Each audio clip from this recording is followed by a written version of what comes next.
got a box again. Well. I already been getting these bets, but now it's time for you to get your just do.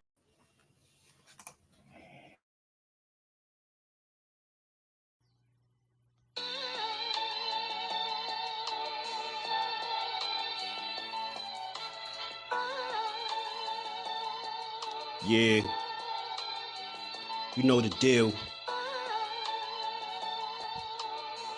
We back again. Yo.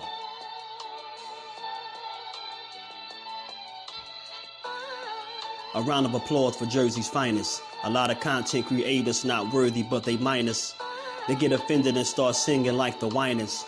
Talking like they tough, but it's only screaming and whining. My homie JusDueBoxing is the cat you don't come to. Your squad get run through. By the time you come to, you duck food. You suckers talk tough on the internet, revealing all your threats. Now we got you trapped in the net. JusDueBoxing be on this grind, y'all better hustle up. You deadlifted 90 pounds, we doing muscle ups. There's really no comparison. His voice sound like a derringer. Throwing a towel, it's just embarrassing. My dog just very philosophical and psychological, and he mixed it all with good boxing news. These YouTubers feel like Bishop, I guess they got the juice, but it's lonely at the top to just to feel like child abuse.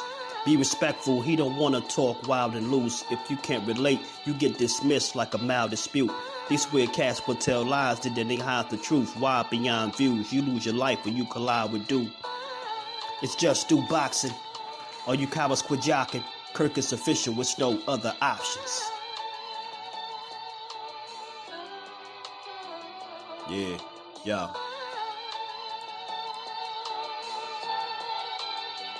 You know the deal. Judah Ben, we in the spot. JusDueBoxing, yeah.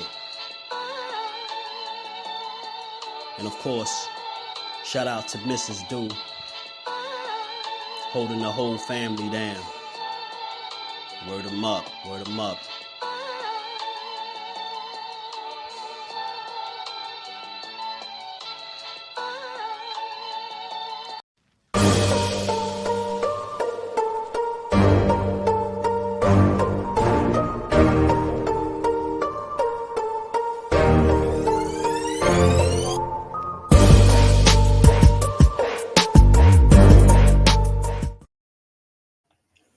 What's good? What's good? Salute to the family.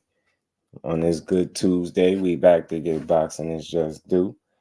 You already know if you catch this on the playback, as a lot of people do, make sure you smash the like button. If you new, make sure you subscribe to the channel. And make sure you got your notifications on so you could be notified, man. Trying to get people to make sure they turn on their notifications. So when I go live, when we live, y'all know. What's good with everybody though, man? How y'all feeling today? Hope everybody feeling good on this good Tuesday. We're gonna build for a little bit today. I was running so behind, so pardon me, I was a little late. But we gonna get through it. How y'all feeling? Salute to BVO Boxing. What's good with it, fam? All blessings, man. Salute to you and the fam as well. Tanya Van Draws, Williams Jr. How you feeling, Queen? Peace, love, happiness. Salute to you. How you feeling?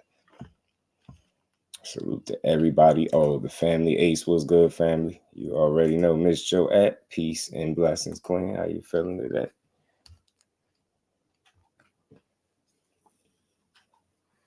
We're gonna build a little bit, man. And again, you know, with this fight between Tank Davis and Frank Martin on the way, got a lot of mixed views and opinions on the fight. And one of the craziest ones that I'm seeing people actually pushing is that this is not a real fight and it's a cherry pick. And it's kind of, you know, I think those type of comments, that way of thinking, I think that mentality is bad for the sport. You know, you get a good fight and then we downplay it because it's not exactly what you want when you want. But if you're looking at the glass half full instead of half empty, you'll consider the fact that Frank Martin is a guy, like I've been saying all along, that people were adamant that Tank Davis wouldn't fight because he don't fit that flat-footed, come forward, Mexican style that they say he used to. That's the type of opponents that he loved. That's who he go after. And then the minute that he's in line to fight a guy that is the polar opposite of what people complain about, you still find a way to not get a man his credit. Is just weird. It's bad for boxing for me. Mike, what's good with it, family? How you feeling? Mike Kirkland, my bro, how you feeling? Good to see both Mikes in the building. How y'all feeling, bro? Don Shotta 24 in the building. What's good, Ashley's Corner? What's good, Cuzzo? He said, I come in peace, chat. Nah. Your comments be getting them ruffled. You be ruffling feathers with just having your own opinion. It's crazy, ain't it? It's damn crazy.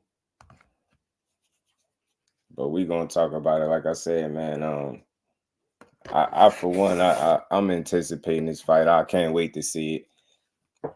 You've never seen a fight thus far from Frank Martin where he got in there and laid down and didn't come to fight. You see what the skill set is. You get what I'm saying? The dude is a well-balanced fighter. You know what I mean? He got a bag in there. You get what I'm saying? He's trained very well. He got a hell of a trainer in Derek James. You get what I'm saying? So I just think people just got to give more credit where it's due. I think it's time to just give credit where it's due. You know what I mean? A guy do something that you said he wouldn't do. The minute he started to do it, you started complaining. For me, I feel like fighting a guy like Frank Martin, respectfully, I think is the best available opponent and the most realistic one and the easiest to make. It's a lot of things to consider when it comes to this fight, and it's all good. You know what I mean? It's a good one. Shadow boxing while listening before my trainer. I salute to you, bro. Keep grinding, man. Smoke with me, TV. What's good with it, fam? Not saying nothing today, man. You freedom of speech over here, cuzzo. I got you.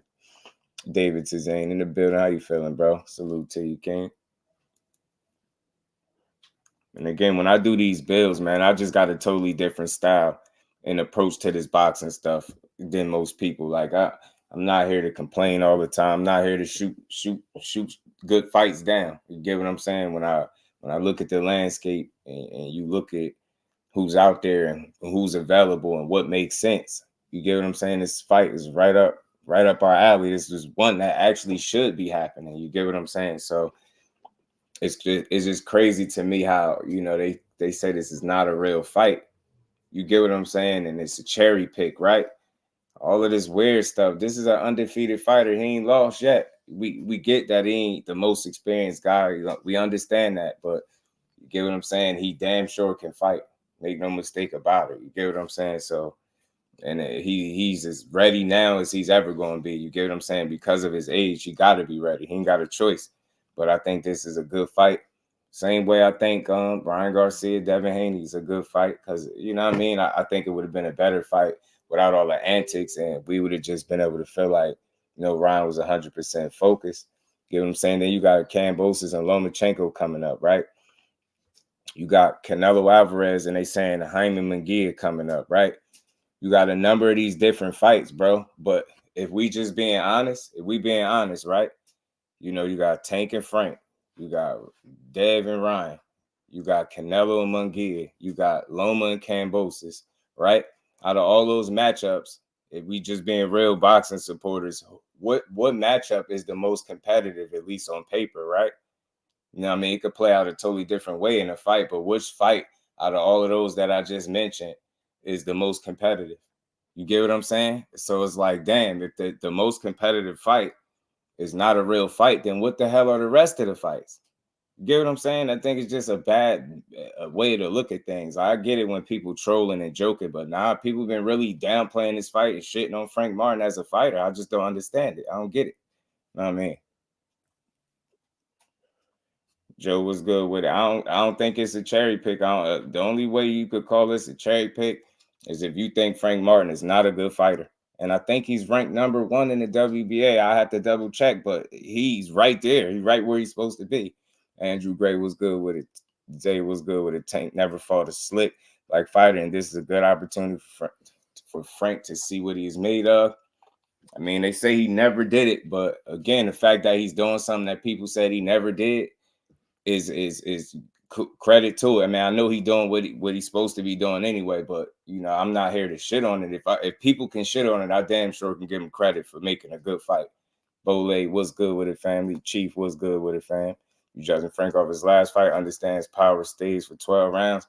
And again, if you just judging a guy off his last fight that he won, then that's crazy. You get what I'm saying? That dude that he fought, and Artem definitely has some pedigree. Believe he was an Olympian and all that stuff. So dude had a real amateur background to speak of, you know, something that Frank Martin didn't have much of. You know what I mean? He had an amateur background, but you get what I'm saying? He wasn't no Olympian and nothing like that. So I think he was a good fighter. So you're gonna have to win on the cards. You're not gonna KO Frank. We're gonna find out, I tell you that. When this fight comes, Cash in the building. What's good with it, bro? Yeah, y'all make sure y'all don't duck the like button for your bro. Polo in the building. From my view, what's good with it? We need to see Tank fighting the best. I think Frank Martin is one of the best. And if you're looking at who's available, who is it that would be, you know, a realistic fight right now for him? You get what I'm saying? It's not Shakur Stevenson in his last fight on Top Rank. I think that's the best fight, obviously, but outside of that, Loma is taken up. You get what I'm saying? You can't fight Loma. You know what I mean? Frank Martin is not. Frank Martin, I think, like I said, I would have to check. He's ranked #1 in the WBA. Why would he not fight him? You get what I'm saying? Jose Diaz in the building. Was good, family. Tank versus Frank might be like an old school technical fight. I'm telling you, it's a good fight, man. It's a good fight. You know what I mean? It's a good fight. 2 undefeated young fighters, slick, black, crafty, skill, defense, you know, punching power. You get what I'm saying? It's not a lot you can take away from them, man. The only knock you can give them maybe is experience on that level, but that's about it. But I mean, everybody is in the same situation Frank Martin is in once upon a time. You get what I'm saying? Until you get that opportunity. So this is his title shot opportunity. You get what I'm saying? He's just going to have to be ready the same way Tank Davis had to be ready for his first title shot opportunity. Much like same way Shakur Stevenson had to be prepared for his first title opportunity. Same thing with Devin Haney and so many others. Like they're all in this point at some time in their career, at one point or another in their career, where you got to prove it. You got to get your opportunities. And I'm not knocking a guy that obviously worked himself and got himself positioned the right way in the rankings and now getting the opportunity to fight. You can't knock it. You know what I mean? The fighter only say that because he hasn't won the belt. And that's what I'm saying. How could he win a belt if he don't get the opportunity? You know what I'm saying? So it's like this is his opportunity. So I'm not knocking it. Flawless mentality, Dr. Mark. Salute to the OG, my good brother. How you feeling? My brother, that would be a great fight. Attached, yeah, I think it is. It's an opportunity for both to show exactly where they at and how they deal with, you know, the styles, one another. You know what I mean?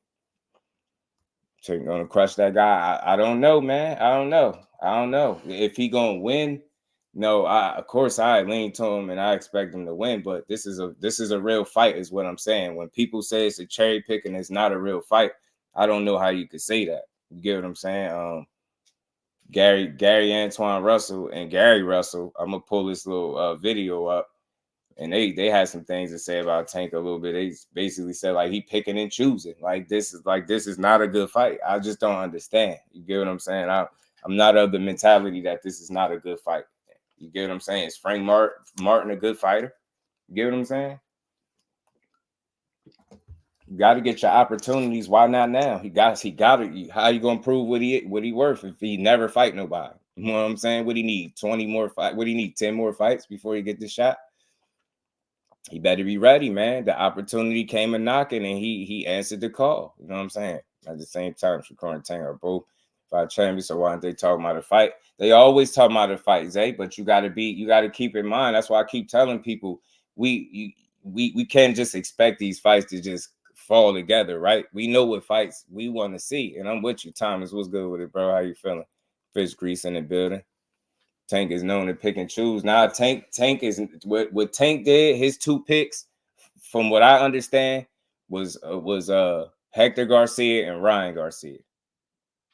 That's it. So I just don't know. And they say he picking and choosing. They're picking and choosing. These dudes ain't fighting better competition. You get what I'm saying? So it's tough to say that. Nobody's fighting competition that's leaps and bounds above the other. I say this stuff all the time. So when he start moving toward that competition and those type of fighters, why don't we just embrace it and call it what it is? It's a good fight. You get what I'm saying? Whether or not you expect Tank to win, that's because he that guy. You know what I mean? But Frank Martin ain't nobody to just sleep on and just think he can't fight. The dude could fight. Right? It's not this ain't no damn cherry pick. Southpaw, slip, speed, footwork. You know what I mean? Sweet signs and power in this fight. What more do you want? This is what I'm saying. What more do you want? What more? He answering all the questions with all the people that say he don't do this and that. What kind of fans we got out here, bro? What kind of boxing supporters we got out here? Support a good fight. Again, I think Frank Martin is the best available realistic opponent and the easiest fight to make. I do. I think so. You just gotta get that man his credit, bro. That's all. I mean, I listen. You ain't gotta pat him on the back for doing the right thing, but you ain't gotta tear the fight down. Is what I'm saying. Spider-Man was good with it. Be a good fight, man. Martin B. Ortiz has the pedigree. Get what I'm saying? It's just a good fight. I ain't overstating it. I ain't gonna say it's gonna be the best fight in the world, but it's a good fight. It's a good fight. On paper, it's a good fight, and I think in the ring, it's gonna be a good fight. The real Malachi Ross boxing. What's good, champ? How you feeling, bro? Good to see you. Appreciate you stopping through. I mean, Antuanne called it a 50-50 fight. They kind of like, I'm going to play this video. They kind of like called it like, they picking and man, he picking and choosing. Like, I'm like, damn, like this ain't a good fight, bro. Who was he supposed to fight? That's what I be wanting to know. Then the answer they keep saying is Shakur. Like, who don't want to see that fight? Hell yeah, but realistically speaking, you know what I'm saying? Bruce Gas, how you feeling, OG? Good to see you in the building. Yeah, haters don't like giving credit. Mike, I don't get it. Tank slick, but he not that slick. Listen, he's slick as he need to be. Tank is a complete fighter, in my opinion. You know what I mean? He got foot speed, he got IQ, he can move. You get what I'm saying? He got good feet. You know what I mean? Good defense, I think. You know what I mean? The dude is the total package, in my opinion. I think he got a complete bag. You know what I mean? You got to ask yourself, what is it that Tank can do? Move, give you lateral movement, fight back off the back foot. You've seen him do it if you really watched his career. Definitely can fight coming forward. He can go get you if he got to get you. He can set traps. Like, it's a lot this man can do. He's slick enough. You get what I'm saying? Feet fast enough. That man is the truth, man. They criticize the previous opponent. That's all they do, bro. They just shit on everything, bro. I'm tired of that, Bole. You know I fight the good fight over here. Marquis was good with it, bro. Let's give fights their credit, man. When it's a good fight, it's a good fight. I think this is a good fight. You know, Shakur, look, Jay, I had salute to the champ core, man, for coming through and blessing us with that build, with that good boxing build. But he said it, out of all the fighters that, done said no, or he was supposed to fight, the name that he said he wanted Loma, he threw the L out. He wanted Lomachenko. So he wants that fight. Trust me, he do. So if he had it his way, he would be fighting him. But speaking of Shakur, salute to him. I just sent him a short little DM a second ago before I got up here, and he'll be back in the ring July 6th. Shakur be back in the ring July 6th. No opponent yet. July 6th, and it's most likely going to be the Prudential Center. So I got to go to that one. Again, I told him I'll be in the building for that because I will be going. He sent me the flexing emoji, so he ready. You know what I mean? He could pretty much confirm. So he'll be back July 6th at the Prudential Center. And of course, it's not going to be Tank because that's not happening with one fight left. And from what I understand, just from what I'm hearing, I didn't ask him. I didn't get a chance to speak on that. And, sometimes you don't want to touch on stuff before they go ahead and make their move. But from what I hear, so he ain't re-signed yet. So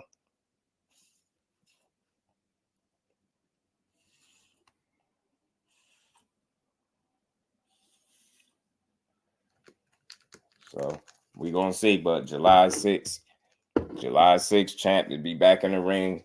Like I said, no opponent yet. Prudential Center is looking like, and I can't wait to see my boy get back in there. What are the things that Devin have that Frank doesn't to make this not a good fight? Though, for real, the only thing they can say because of was experience, yo. That's it. That's the only thing I can give them. Other than that, and experience is not everything. You know what I mean? It counts. Don't get me wrong at all. Yes, it matters, but at the end of the day, can you fight? And you know, as long as the moment ain't too much for him, this is going to be a great fight, in my opinion. It's going to be a very entertaining fight. Salute to the Queen, Miss Joette. Man, I appreciate you, Cuzzo, man. Hopefully we could get the part 2 going, man. But I'm going to give it some time, and I definitely reach back out, try to get that part 2 going. Timothy, what's good with it, fam? From Baltimore. Oh, yeah. How you been, bro? Salute to you and the wife, bro. Good to see you in the building, man. How you feeling, Tim? Good to see you, bro. That man's done way more than Frank Martin in boxing. That's the only thing. It's the experience, man. Appreciate you, cuz it was just the experience, man. That's the only thing. And I give y'all that. The accomplishments as well, I give you that. I'm not taking none of that away from nobody that accomplished anything, especially Devin Haney. But that's it. You get what I'm saying? That's it. I don't know, man. Y'all say a whole nother level. Like, I just don't. I get it. I get it, bro. But that dude, what I'm saying is, in my opinion, Frank Martin gives all of these guys good fights. If not beat them, if you overlook him, he's a guy that can beat you, in my opinion. That's what I think. I mean, that's what I'm saying, cuz what is it that he can't do in the ring? You know what I mean? That's not going to make this a good fight. Frequent Flyer, my bro, what's good with it, fam? He said he just wins, baby. Everyone says he can't until they get in the ring with him. I mean, shit, I ain't in 31 fights. I ain't never bet against Devin Haney or pick against him. You know what I mean? In 31 fights. So I ain't one of those naysayers or the non-believers. The kid can flat out fight.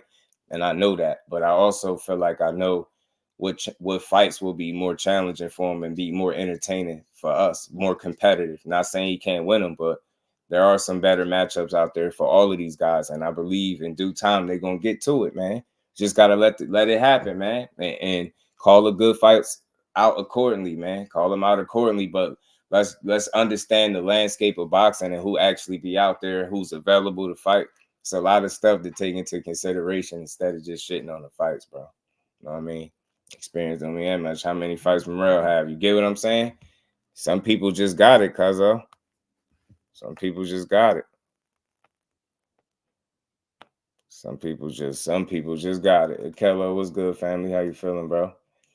Hell, Alvarez bigger than everyone he fights. Yeah, he's bigger than everyone he fights. That's true. So the answer is nothing in the ring. This is what I'm saying. The only thing, cuzzo, is experience and accomplishments. I take nothing away from him, right? But how do you get the experience without the opportunity? You get what I'm trying to say? You can't get the experience if you never get the opportunity. And Frank Martin is what, 28, I believe. Like, he's gonna be ready, bro. He's gonna be ready. The dude is in the gym. He putting in real dog work. He always working, man. He gonna come to fight. Frank wouldn't beat Loma. I don't know. I don't know that. You get what I'm saying? I don't know that. I expect Loma to be a favorite, but I just don't know that. I don't know if he'll beat Frank Martin. I can't just say that he will. You get what I'm saying? Can't just say that he will. Like, Frank would beat Orlando Salido. You get what I'm trying to say? So I don't know, man. You just would never know until you put him in there. Yeah, I could understand people leaning towards Loma if that matchup were to be made, him being a favorite. But favorites don't always win. Frank Martin is gonna be in any of these fights, bro. Ain't nobody. He ain't just gonna ain't gonna just get walked through. You get what I'm saying? This dude is a real fighter.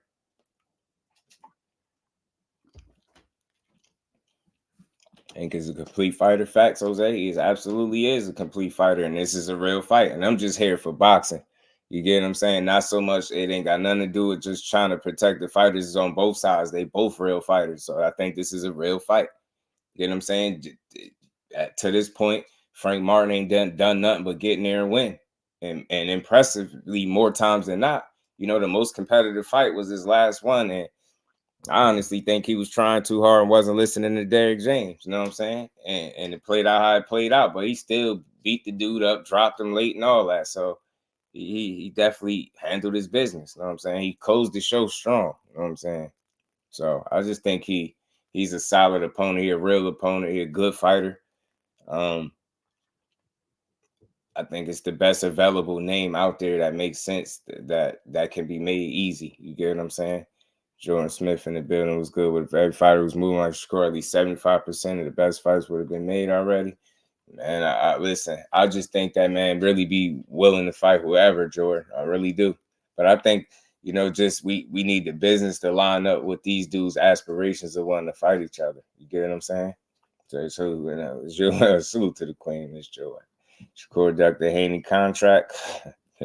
Goodness gracious, bro. I don't even say that, yo. He gotta be. He one of them. Yeah, gotta be, bro. He said, "Let's talk the facts." All right, man. Just we here for boxing. That's not the facts. Shakur did not turn down the Haney contract. He said no to 25%, and then he went to the sanctioning bodies to get them to do their job. And Haney, remember, he asked for more time, and then who did he choose? He dropped the belt, right, and went for Regis. So I don't know how the hell you could make Shakur out to be a duck when he clearly went to the sanction bodies. The only thing he didn't do was fold under the pressure because he knew the business. So I just had to clear that up for you. You gotta go do your homework on that, bro. You know what I'm saying? Like turning down 25%, turning down a fight is two different things. Like, you get what I'm saying? He went to the sanctioning bodies, and that man vacated the title. That's just what it was. You know what I'm saying? You already know we already ready to go to 140, bro. You know it. Shakur done to deserve 50-50. The sanctioning bodies would have decided that, Zay, not Shakur. You get what I'm saying?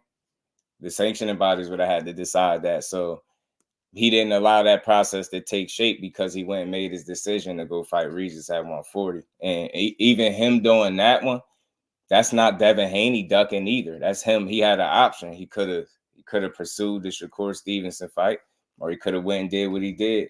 What he planned on doing was going to 140 and becoming champion there. And that's what he did in his first fight. Kudos to him. But all that he ducked the contract stuff, that's garbage. That's fake talk. Like, you get what I'm saying?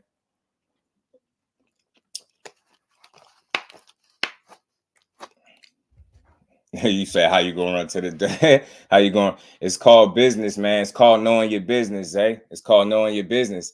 The better question is, how you gonna try to lowball a 2-division, former unified champion at the time? How you gonna do that? How you gonna try to do that? That's the better question. Why would you try to lowball? You know what I'm saying? Yeah, man. Ain't nobody ducking. I'm just telling you what happened, and I'm a realist because I'm past the narratives. Devin Haney didn't duck him either. He had options. This is what people don't understand in boxing. He had options, and he obviously chose to go do what his body was telling him to do. Go up. Who in here really believes that he was gonna fight at 135 pounds again? Y'all gotta be shitting me, man. I gotta be real about that. He was not fighting at. Yo, I'm about to kill the argument right here. I'm gonna kill the argument right here. And if you can't understand and believe this and rock with this, then you clearly just being a fan. This is the same guy that said he will not go down to 135 to fight Tank Davis. So you're telling me he wouldn't be willing to go down to 135 or stay at 135 to fight Tank Davis in the biggest fight of his career, but he'll be willing to fight Shakur. You get what I'm saying? At 135. Like, make it make sense. You get what I'm saying? So don't give me that. Like, the whole thing is he wasn't fighting at that weight class no more. And that's all it is. You get what I'm saying? It's not about him ducking nobody either. It's just, if he really wanted that fight, then he would allow the sanctioning bodies to do their job and the fight would have been made. You get what I'm saying? But when you complain about a guy making a move that's within the rules and a guy that just knows his business, you clearly, you got me effed up. Like, you ain't going to convince me you want to fight because you chose not to let the sanctioning bodies do their job. That's just simple. It's simple as shit. It's very simple for me. But if you're a guy that feels like he ducked something, you can push that. But the real ones know. Turning down a fight and saying no to an offer is two different things. He never said no to the fight. He said no to 25%. You got to be clear on that. That's two different things, man. D for the win. What's good with it, bro? Just because down to 25% doesn't mean everyone else has to. Absolutely don't. You don't. I don't even know why that's a real thing. What's good with it, D? How you feeling? He's destroying his body to make 135. Of course, he has to go up. You get what I'm saying? And he did that not to duck nobody. He ain't go to 140 to duck nobody. He went to 140 because his body told him to do that. He was struggling the last, 2-3 fights or so. The last 3 fights or so, I think, to make 35. He was looking terrible on the scales and stuff like that. He wasn't going to stay there for an extra fight under any circumstances. Do you hear me? I'm a realist. Most people, I ain't going to even say most people, a lot of people will try to tell you He ducked. I'm sitting here telling you he didn't do it. He just went and did what his plans was and what his body told him to do, which is go up another weight class. He wasn't going to He wasn't going to take that kind of risk, in my opinion, again, to deplete his body to fight another guy that's just getting there, that's very comfortable there. It just wouldn't be a smart move career-wise. You get what I'm saying? And I think he's a smart guy, so he wasn't going to do that. You know what I mean? Yeah, it'd be crazy.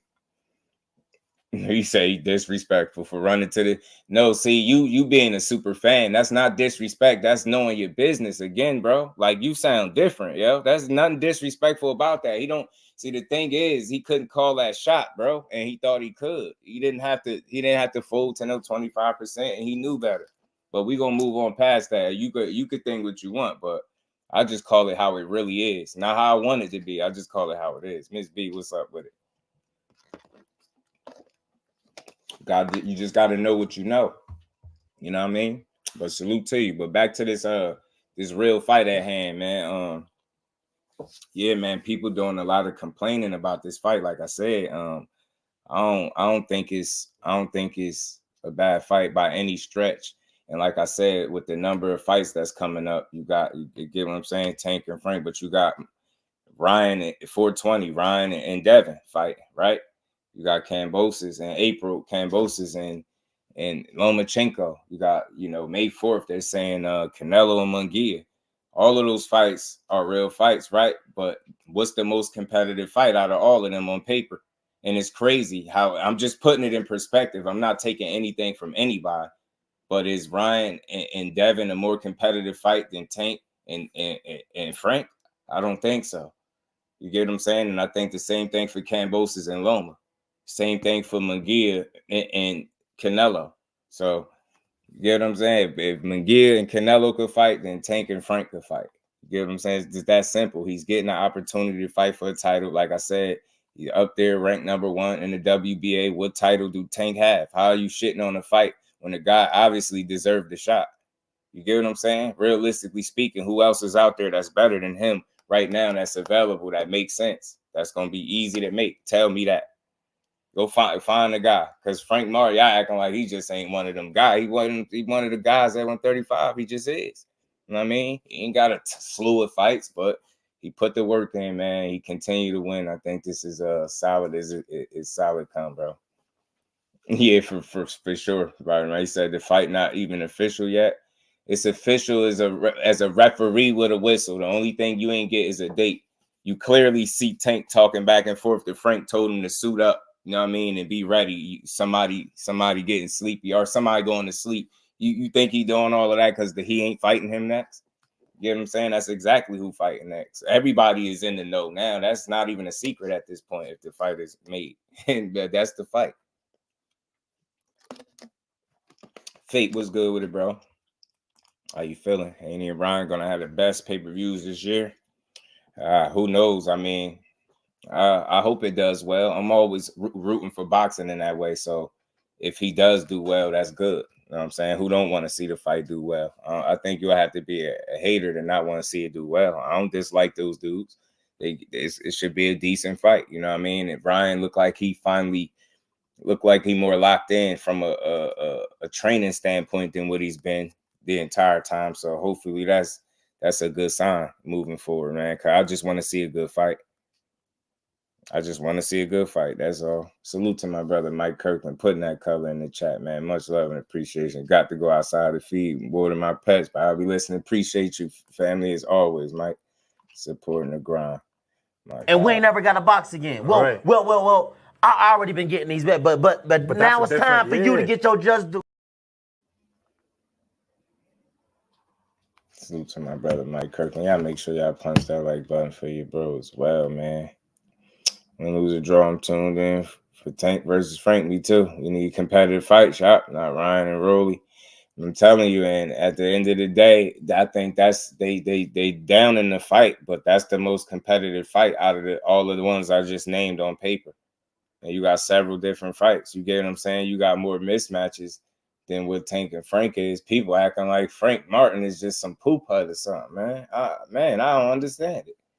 Then he go out there and actually show a good account of himself. Then what? You get what I'm saying? I don't know, man. People just I'm not to give credit where it's due. He said nobody come to see you, Otis. Right, man. This dude, there you go with that Thrill Hill in the building. What's good, family? How you feeling, bro? Shit, why was Devin and Diddy in the pool with no shirts on without a chick for miles? I mean, I guess, you know what I mean? I guess at the end of the day, it's their business. I wonder how Rolly gonna look this time around. Yeah, I wonder too. You seen him? Have you seen him? Have you seen a video with Rolly working on defense, bro? Tell me you seen the video, bro. Rolly was out there working on some defense. I'm like, okay, Rolly.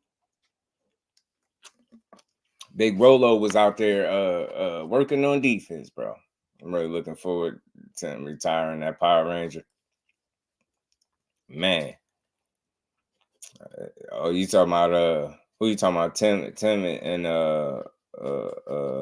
Tim Zoo and Keith. 23 in the building. I think Rolly getting knocked out. Derrick James wish he never trained Ryan at this point.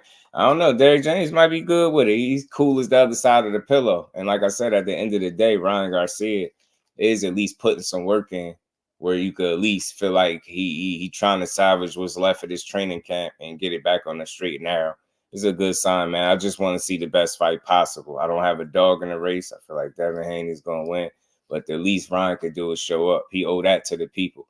With all this trolling and all this selling of the fight that he been doing, you got to keep in mind and save something for the fight, bro. You actually got to get in there and fight that man. So you've been doing all this trolling and playing around, and it's cool. But now it's going to be 420. It's going to be time to deliver, and that man ain't going to be playing with you. Said, why did he pick up Tank? Why was Dev in the pool with his shirt off? With no women around? Like, without a chick for miles? Like, and actually somebody snapped the picture. Why did he do that? You get what I'm saying? Like, y'all weird to me.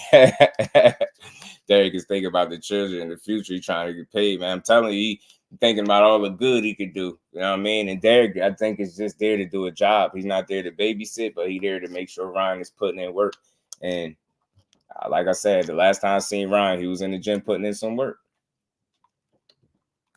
All things, what's good, family? How you feeling, bro? Yeah, I want Tim Zoo to do him like Ward did Dawson. You know what though? I like Keith Thurman, bro. I'm rooting for Keith Thurman, fish grease. I really am. I don't dislike Keith Thurman, bro. I think like the thing he been criticized the most about is the inactivity. But if you ever heard him speak on it, like it might change your perspective just a bit. You might be at a level with him a little bit more. Like he'll clearly let you know he had several contracts, fish grease for fights that didn't happen. And Earl Spence was one of them. And I try to tell people that a while back, like I did a live on it. Like he had contracts for fights that happened that didn't happen. You get what I'm saying? So it wasn't just all like how people think Keith Thurman not fighting. He pricing himself out. He being a diva. It wasn't that, yo. It was fights. Literally him being told that he was going to be get certain fights, having contracts for those fights, and those fights falling apart. You get what I'm saying? Some of that led to his inactivity, bro. And McQueen in the building. What's good, bro? Putting that money back into the community, man. Salute to Derrick James. All things, my guy. Was good with it. Joshua leave Derrick James. I ain't hear no official announcement, but I obviously know I've been seeing him work with Ben Davis in the last couple of fights. So I don't know if that's an official thing, but I guess we'll find out in due time. Justin James, my guy, JBT in the building. Jake Grant in the building. What's good, family?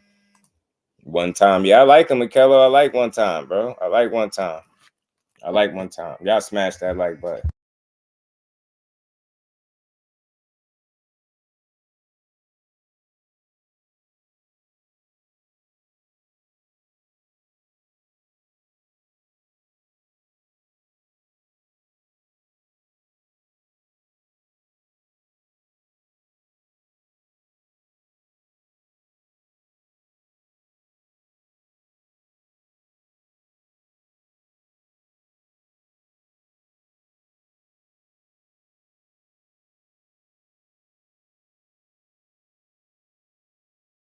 My bad, y'all. I had a phone call. Pardon me. My apologies, family. We're back at it. But yeah, man. One time ain't that.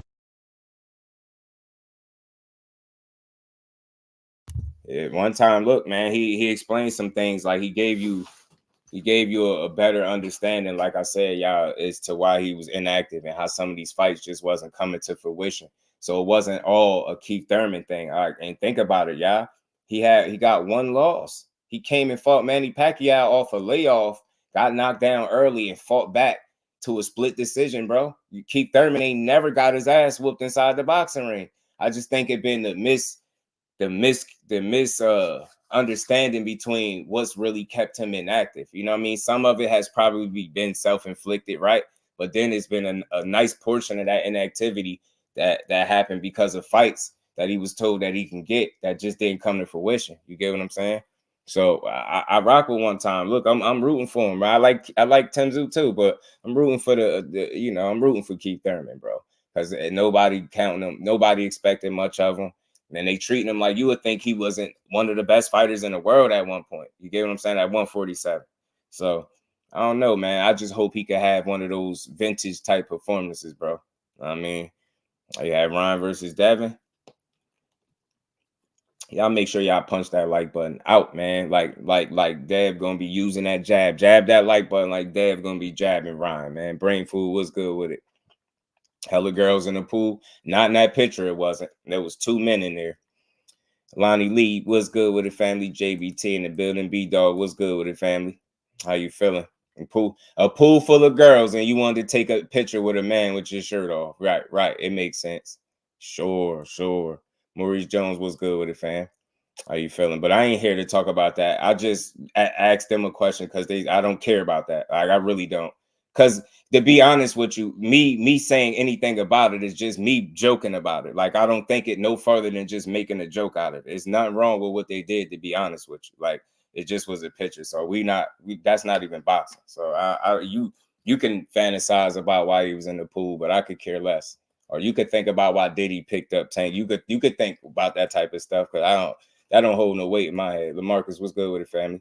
Y'all smash that like button, man. Let's get back to it. But yeah, Keith Thurman. Nobody giving him much of a chance. Bro. And I like a good underdog story every now and again, bro. I like a good underdog story. Like I said, Keith Thurman, when he's been in the ring, he's delivered more times than not.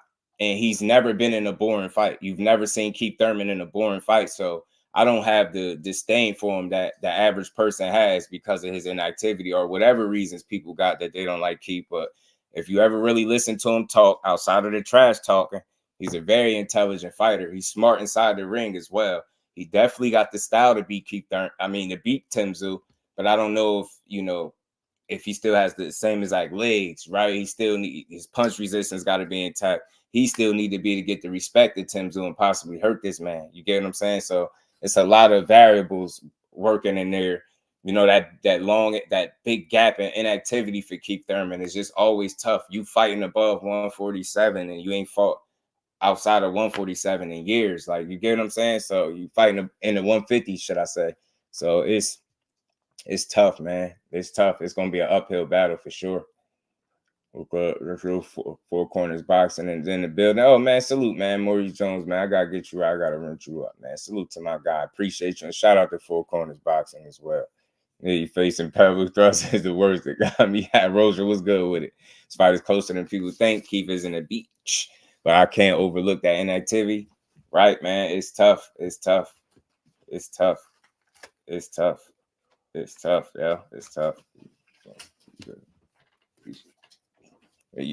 man. It's tough to overcome that inactivity, man. That's going to be the toughest problem for him. You know what I mean? So, yeah, right. Yeah. And to be honest, I don't think neither one of them really had a bad moment because of them dudes is both stand-up guys. Like, what old boy be on is what he be on. These two is real fighters. Like, I don't think neither one of them was on nothing crazy. You know what I mean? So that's just it, man. But 21-8, 28 shots. He came back with retirement. Just like you said, it's gonna be tough. It's gonna be tough, man. It's gonna be tough. Black Belt was good with it, fam. Keith beat Tszyu. He's top 5 pound for pound. That was the Diddy pose for me. Oh man. Listen, man, Keith Thurman, look, I give him more of a shot than most people, right, man? Look, he's a good fighter, bro. He's a damn good fighter. And his only loss is a split decision loss to a Manny Pacquiao when he was coming off a layoff. And he got caught early, knocked down I think that was the first time and only time in his career, or maybe it might have been the second time, but he got knocked down early and he had to fight back. You get what I'm saying? He's fighting from behind the whole time, but he came back strong, bro. He came on strong toward the end, and he hurt Pacquiao a lot. Despite not winning the fight, he put a hurting on Pacquiao.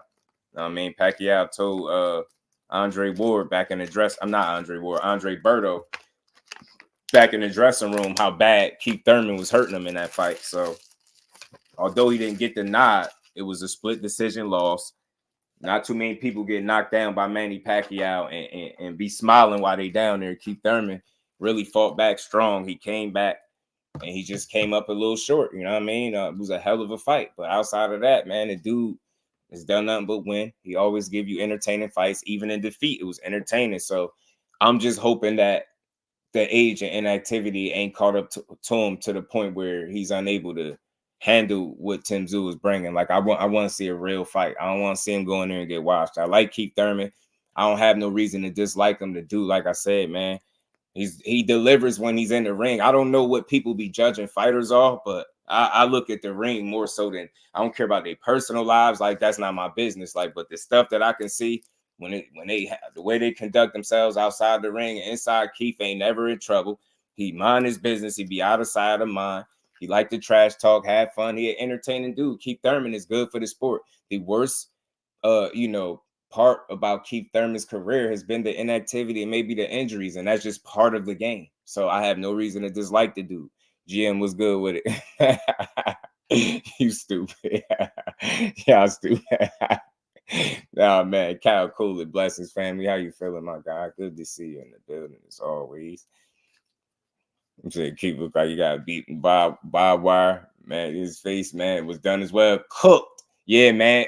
Cuzzo, he told Andre Berto, I'll never forget Andre Berto. I believe it was Andre Berto. He was saying like Keith really hurt him in there. Like Keith, them shots was hurting. Like Keith Thurman was putting that thing. Remember that was the last fight with the ponytail. He still was punching, bro. He was light man the ass up. I don't think people remember that, bro. Keith Thurman really could fight. He lost to a guy with 60, 70 fights. You get what I'm saying? Like, man, Keith Thurman gave that man a run for his money, a real run for his money. And he ain't lay down either. He came to fight. Man, he fought tough that night. You get what I'm saying? D, look how he fought against Sean Porter. How you know how many people would have folded? Look how he fought Showtime. That was Showtime Sean Porter he was in there fighting. You know what I mean? Balls to the wall, Sean Porter. I don't know, man. I just don't got too many reasons to dislike that man. I like to put things in perspective. If you mad at him because he been inactive, I don't know how mad. Because think about it. He boxed for a living. So when he's inactive, he ain't getting paid. So you think he wants to do that? You get what I'm saying? You think he want to be from the sidelines just talking and not fighting? This is exactly what he was saying when he was talking about the inactivity and stuff. So I'm rooting for Keith. Hey, man, let's be one more time, man. You know what I mean? One more time. Let's get him out of there, man. Go out there and knock Tim Tszyu out. About to make a bold prediction on my guy one time because y'all sleeping. And what's good with it, fam?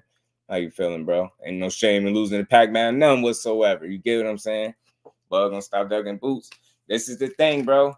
Do you really think a guy like Bud Crawford has ever ducked somebody in his career? Like, I'm here to set that straight, man. That dude ain't ducking no type of smoke. Mr. Improv with a dude. Family, how you feeling? Yeah, I feel like he cut the ponytail and I feel like his strip was in his hair. His strip was in his hair. You know what I'm saying? But it might be the popular thing to say that Bud is ducking boots. But in reality, he said it. He said, man, if they ain't talking money, then they ain't really talking about nothing. Tell them to get that bag right. They ain't, and you know, not one time did anybody really answer to that. And he's been very adamant about the fact what point he's at in his career. He's not at the just prove it point no more. He's already proven it. Like, they told me he was going to duck Errol Spence. You get what I'm saying? Look how he fought him. Like, win, lose, or draw don't even matter, right? He fought him. Like, they said this. That dude ain't ducking boots. And the money just ain't what he want to fight that guy. And I think the risk is outweighing the reward in his mind. Like, you get what I'm saying? So I would love to see the fight. But I totally understand a guy when he says he probably got 1 or 2 more fights left, and he damn sure don't want one of them to be something that ain't worth what he feel like he's worth at this point. I think you do get to a point in your career where you at least deserve to make the money to go after what you might feel is the money fights. So we're going to see. I mean, I don't know if he really is fighting Chris Eubank Jr., but I would question it because Chris Eubank was just training with Bomac. You know what I mean? So I don't know if that's really going to happen. And Bud ain't mentioned it, so I don't know. But I don't think he ducking Boots. That'd be a hell of a fight. That's the best fight to make at 147. But I don't know if Terrence Crawford is ever fighting at 47 again. We don't know. More would he really make fighting Eubank if that's true? Yeah, now that's a good question, B-Dog. That's a good question. And again, I'm hearing he wanted title fights or bigger opportunities, so I'm not 100% sure on this Chris Eubank thing yet. The only person I've seen posted is a couple outlets and Chris Eubank. I ain't see Terrence Crawford mention this at all. So it's funny when it comes to certain fighters, they don't need the confirmation from the fighter. If it's a fight that they can shit on, they'll just believe it's true, whether or not Bug will come out and say, man, it was just speculation or being talked about. So I just don't know if it's solid yet. I don't know. Like everybody 147, including the unified champ. Yeah, that's why it's no way. That's a real fighter right there, man. I'm just here to say it. King, what's good with the family? How you feeling? Good to see you in the building, bro. But just don't give Boots dangerous fight credit. Like I think he understands that that's a dangerous fight, and I don't think he ducking it. I don't think he's scared of it or none of that. I just think he looking for a certain figure, and I don't know what that is, but I'm just basing that off what he said. One of the last times somebody asked him about it, he said, yo, if they ain't talking about no money, then stop talking about it to him. And it's crazy, like shit. Like that's just what it is. That's where he at. Like Eubank's a confirmed duck. No, I don't think so, because if he were to fight, and I just ain't big on the duck word, but people are not even considering the fact that he might be done at 47 as well. He might not even be fighting there no more. You get what I'm saying? So, skipping over 54 and possibly fighting Eubank at 60, ain't ducking nobody. To me, I think that gets him a bit closer to Canelo, to be honest with you. That's the only reason I could see why that fight would make sense, because it'll be him just inching closer to potentially trying to get that Canelo fight. You know what I mean? Boots turned down a fight with Bud because Boots wanted to stay loyal to Showtime. I mean, the way it was offered, Boots per se didn't turn down the fight, but that was told that they loyal. And I think, by going to the trainer, they were going to the wrong person, right? If we could just respectfully, like, none of his fights have gotten made because somebody made an offer to Bozy. You know what I mean? To my knowledge, right? So, I mean, I always took that offer with a grain of salt. Like, the way they went about it just wasn't the way that you get a fight. You know what I'm saying? That's all I could see from that situation. But it's whatever. I'm ready for Bud to retire. Give me last 2 fights in peace. And look, I'm here for it, man. I just feel like that's just the point he at, and I get it. You know what I mean? It's for so long they said he ducked another guy, and then if people know, part of that lawsuit was them not getting him fights that they were supposed to get him. They were supposed to get him pretty much like premium type fights, and they were getting him less than that. So he was getting paid because of that. It's a lot going on with his career and situation that, like, I think kind of some of that information slipped over people's heads, man. When they start talking about that lawsuit and what he was suing over, that man wanted fights that was stellar, like the fights, and that's what he was told he was going to get, but they was getting him less than what was promised, and he was getting paid because of that. I mean, so we're gonna see, man. Savage Killer Queen, how you feeling, man? You say, I like how Bill so ass didn't know nothing about belts when Fernand was explaining to him in the belt tank. Oh yeah, Tank has, and Bill thought he had a super WBA and didn't know they got rid of. Oh yeah, a lot of people be thinking that. They just be disrespecting the hell out of the belt. Cut creator in the building was good. Espinoza say he talked to BLK. Even with that, where is BLK now? I don't even those conversations, like, I don't know what y'all want me to say, but I'm not gonna call neither of them fighters a duck.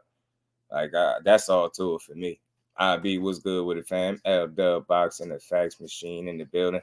That's all it is to me. Like, y'all can have that conversation. If y'all want to say Boots duck Bud and Bud ducking Boots now, have at it. But I just don't think that's real. You know what I mean? I heard that same stuff about Bud for too long. That's the problem in boxing. When you get a real fighter, people don't identify and recognize the fighter as such. It's like we just take all their credit from him. I don't know. I think that dude is one of the best fighters, hands down, in boxing. So I just don't know, man. I don't see you can't become that being a duck. You don't get there being a duck. Get what I'm saying? Boots. It's another one, man. I don't think he's a duck. I don't think he's ducking nobody, but yeah, I mean, I just can't tell you, man. That fight would be one of the best fights. I know that. BLK Prime has a card on April 27th in Philly, headlined by Jesse Hart. Salute to Jesse Hart. I ain't heard nothing about BLK Prime.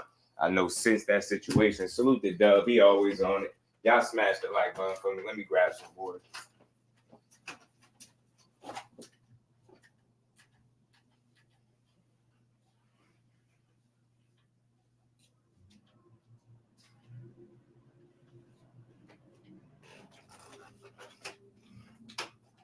All right, I'm back. Pardon me, I'm back. Heard you, man. You right about Bud. Yeah, I just can't. That's just where I'm at with it. It's a lot of information that we don't be having, but I don't know. I just ain't into the duck talk, man. I think that fight would be a great fight, but I always thought that it wouldn't happen at 147. I always thought if there was a chance that he was going to fight either EJ or Bud, it would be at 54. That's just me, but just got to wait and see what happens. I feel like situations is right, and either of those guys is offered the fight with what they want is attached to it. I think we'll get it, but all that just saying who somebody should fight because we feel like it, like I love it too, but if it don't make sense for these fighters, we ain't going to get them fights. You know what I mean? I'm training our boat, man, a Buzz trainer. That's why I say I don't know if that's I don't know how legit that fight is, but they posting about it, so I guess we'll find out. I wouldn't necessarily look at it as him fighting Eubanks over Boots. My whole thing is we don't know if that man is ever going to fight at 47 again. Now, I've said this before. If he fights at 147 again, I think the only fight, obviously, that makes sense, that would be a real challenge, in my opinion, would be Jaron Ennis. But if that man chooses not to fight at 147 again, because he even admitted to it being tough, right, to make the weight sound like he was growing out of it, right? So I'm not going to call somebody a duck for moving out of weight class, right? You know what I'm saying? And not fight. So I would love to fight, but I could see it more so if he stayed there at 47 and fought somebody and it wasn't Boots, right? Then I can understand, but I'm still not calling him a duck. I ain't into that. That's a real fighter. That dude ain't scared to fight none of these guys we throw his name in the hat with. This is the same dude that mentioned going up to 68 fighting Canelo, man. I don't think nothing scary or duck about him. That's just my thoughts on it, right? With Bud Crawford. I get it, man. It's just due because he put on for the sport. He fought who he fought and he beat who he beat. And he now sitting at 40-0, and I think that dude, much like Andre Ward, I think he gonna retire at the top of his game and more than likely undefeated. You know what I'm saying? Making his money on the way out. I can't be mad at it. Barbara D, peace and blessings, Clean. And again, I got a much different approach than most people. Like, people like to complain all the time. I don't do that. I just enjoy good fights and great fighters. And make no mistake about it, I watched that man from 35 to 40 to 47. I seen his run. He put on. Like, I just don't think we understand or, just pay attention to how difficult this shit is. It's not easy to do what he did and do it at the level he did. Like, I don't even understand why people just make it seem like it's, you could just wake up one day and do what he did. Name another fighter. Name another one. You get what I'm saying? The dude beat ass for real, bro. Like, for real, for real. He did it at 35. He did it at 40. Did it at 47. The dude beats ass for real. Like, think he's scared of somebody? He ain't scared of none of these dudes. Like, listen, it's like I be torn because I'm with y'all. I want to see the fight too, but I'm a understanding type of guy. If a fighter is saying all the work I put in, if I can't say, if you want me to fight this guy, cool, where that money at? Get what I'm saying? I don't think you can knock him for that. Like, that's crazy to me. Nah, where the money at? Okay, he this and he that. Pay me like it then. That's all. I can't knock it with the work that he put in. I can see if he's never put in no work and then it's a Jaron Boots Ennis right there and he talking about pay me. This is not the case. You get what I'm saying? This is him coming off the biggest fight of his career. You know what I mean? So I don't know, man. I don't think people be really trying to understand. I just be trying to understand. I'm an advocate for the best fighting the best always, but it's a deeper level of understanding when it comes to these fights being made or not being made. We just be dissing guys, and as soon as a fight don't get made, it's like, he's ducking. Nah, man, Terrence Crawford ain't ducking nobody. All right, you gotta show me the fighters that he ducked. I just don't see it. 12 fights at 147, might be time to move up. And that's what he was saying, yo. You think Boots deserves a shot at the belts? Hell yeah, I do.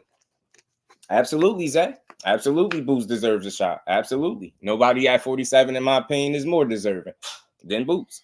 Shelton was good what he said. He fights at 47. Boots is the only credible opponent. And you heard, and before you came in here, I don't know if you heard, but that's exactly what I said. If you staying at 47, that's the only fight, in my opinion. And again, in my opinion, that would make sense. But if he so chooses not to participate in campaign at 47 no longer, because he already achieved the ultimate goal, he snatched up all the belts, I'm not mad at him. But at the same time, the fact that he still has the belts is what I think really keeps people calling for that Boots fight. And I'm not mad at it. I like it too. I want to see it too. But I'm just trying to understand it on both sides of the coin.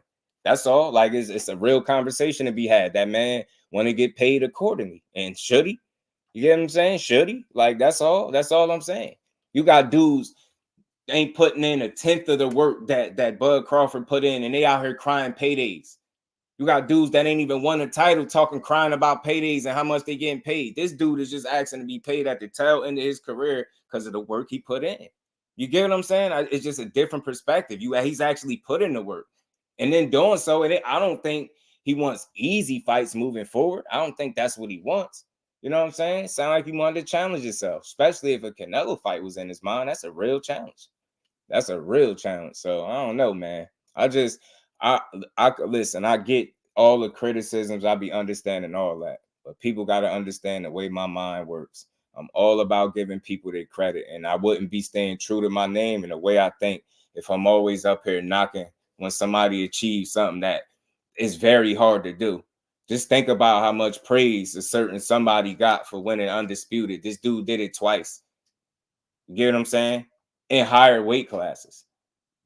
So I don't know, man. He just put on, bro. You ain't gotta love him, you know what I mean? But I just you can't deny that man is by far one of the best fighters, if not the best fighter actively right now. I mean, you don't see nobody running up in there beating his ass right now. I mean, it's gonna take a hell of a fighter. You know what I'm saying? Just like it was gonna take a hell of a fighter to beat Errol Spence. Do matter that the money ain't there. I would never know if the money is there or not. All I know is from what he's saying is, if that money is right, then yeah, Boots okay. But he like, yo, if they ain't talking about that money, then he was like, stop bringing it up. Anthony was good. What he said, Pitbull is Davis kryptonite. He said, hell no. Nah. I don't think a guy that you beat could be a kryptonite, Anthony. You get what I'm saying? You gotta beat a guy from that actually beats your kryptonite. And he beat Pitbull with one hand. He definitely ain't Tank kryptonite. If Tank was to fight him again, he'll just beat him again. Boots is an undefeated champion. He deserves any opportunity that he got coming to him. But I'm just simply telling you, I understand it from both sides of the spectrum. You know what I mean? Would I want Boots to get that fight? Absolutely. Salute to my baby girl, Miss JusDueBoxing. How you feeling, baby girl? I think if he moves up, which is why I don't know why I haven't dropped in the belts yet. Yeah, I was thinking maybe leverage or something like that, but at this point, I truly can't call it. Beth, what's good with it, fam? He said, hopefully Bug fights the winner, Tim Tszyu and Thurman. I heard that's what he was eyeing and again, Tim Tszyu, if he loses, that belt is vacant. And then if he was to go for the winner, that obviously would be Keith Thurman. That would be for a vacant title. So I thought that was more up his alley because from what I heard, that's what he wanted, title shots and big fights. Either in or both, you get what I'm saying? So let's see. Going to Dev though, bro, that's not lining up. I don't know what you be taught. I think you just be looking for something to argue about, bro. Shakur ain't did shit today. If like they had a situation going on, they couldn't agree, no fight. Simple. You want to call one of them a duck, have at it. But I really pay attention to boxing. The man knew his business. Shakur had his ducks in a row. He got a good team behind him that wasn't gonna let him settle for something he ain't have to take, and it was that simple, bro. So he ain't did nothing today. Like he just wanted to fight. Dante's boxing talk was good with it, fam. Fine with the fight. They made Budnies, he drops the belts, he's not fighting Boots. And I get that completely, bro. I get it. You know what I'm saying? I get that. I know you don't got no. I get it. I think that's what keeps people calling for that fight too, bro, is the fact that he still holds belts at that weight class. You get what I'm saying? But something tells me I'm not gonna be surprised if he never fights at 47 again, right? You know, time will tell. You know what I mean? And he on the clock. He know it. Rick Thames was good with the family. He just, I really do. But didn't Bob say he was overpaid for lesser fights at Top Rank? You talking about with Crawford? And again, I think he just out negotiated Bob through the years, Marquis. You know what I'm saying? I think that's what it was. You know what I mean? When you got a guy calling guy overpaid, but you keep paying him, but he keep winning. You get what I'm saying? So it's a tough call. Was he really overpaid? He's your best fighter. Wasn't losing to nobody. You get what I'm saying? And so, and you damn sure didn't go above and beyond the promoter. And you damn sure wasn't praising him the way he was praising the great Vasil Lomachenko. You know what I'm saying? So it's tough. Gertz, what's good with it, family? How you feeling? You ain't got to love him, but I just come from a supporter appreciation standpoint, y'all. So when a lot of times when y'all hear these builds, this is where I'm coming from. But y'all notice when y'all say something that is reasonable, I say I feel you. I get it. But I'm always coming from the appreciation standpoint, and far too often you would think that man has done absolutely nothing in boxing. And that's just a terrible assessment on the career of Bud Crawford, man. As you talking about one of the best fighters, and you ain't got it. You wish it was more of them running around in terms of skill set, talent, and just being willing to fight. You wish it was living a fighter's lifestyle, really embracing it, paying it forward, really helping these young fighters train and keeping these dudes sharp, man. It's a lot to appreciate about them. Just simple and plain, bro. Why did y'all watch? I think Pitbull was close to winning that fight. I think they was, bro. Grinch was good with it. Yeah, that's what I said. The hell is this not a real fight? In respect to all the other fighters with the, Devin and Ryan, I feel like Frank and Tank is more competitive on paper than that. I feel like Frank and Tank is more competitive than Kambosos and Loma, more competitive than Canelo and Munguia. Just that's in my opinion. You know what I mean? Salute to my guy, Marquis. So I'm with you. I get it. I just think he out-negotiated his ass. And it's tough when you see a promoter. Like, I even heard him say he needs to promote himself at one point. But think about it. That's coming from a promoter. Like, and there ain't nothing wrong with self-promotion, like, at all. But damn, for you to be saying he needs to promote himself, that's your job. To get your fighter out there. He's the fighter. He going out there and winning, and he kicking ass at the highest level. Anybody you lining them up, and from what I understand, what was in that contract was you was supposed to be getting them better fights, and you wasn't. So when people question the resume or lack thereof, man, you got a deep dive, man. I hear a little bit different, man. He's supposed to be getting some fights, and they just wasn't getting them. You know what I mean? This is what he was pissed off about. So I think he's a real fighter that always wanted to prove himself, man. I just don't see it. You know what I mean? I think Bob could be a little. I think Bob is Bob, set in his ways for sure. You know what I mean? I'd be salute to my guy. Tay, what's good with it, family? Saudi only support heavyweight and light heavyweight. And y'all gonna get that? Yeah, they think they the savior of the boxing. It's a fair and understandable viewpoint. You get what I'm saying? I try to be as fair as I can with all this. Like, I be past all the narratives, bro. I just try to speak on the information that be out there or the things that get dropped in my lap. So Bob could sit there and say what he want. But imagine if Terrence Crawford was out there taking L's and losing. Imagine if Terrence Crawford was a guy that came into the game and in 20 fights, he had 3 losses. He wouldn't even be mentioned. The man wouldn't even be mentioned. But here he is winning time and time and time again. And you got the promoter talking about like he the worst thing in the world. You get what I'm trying to say? Like he the worst thing in the world.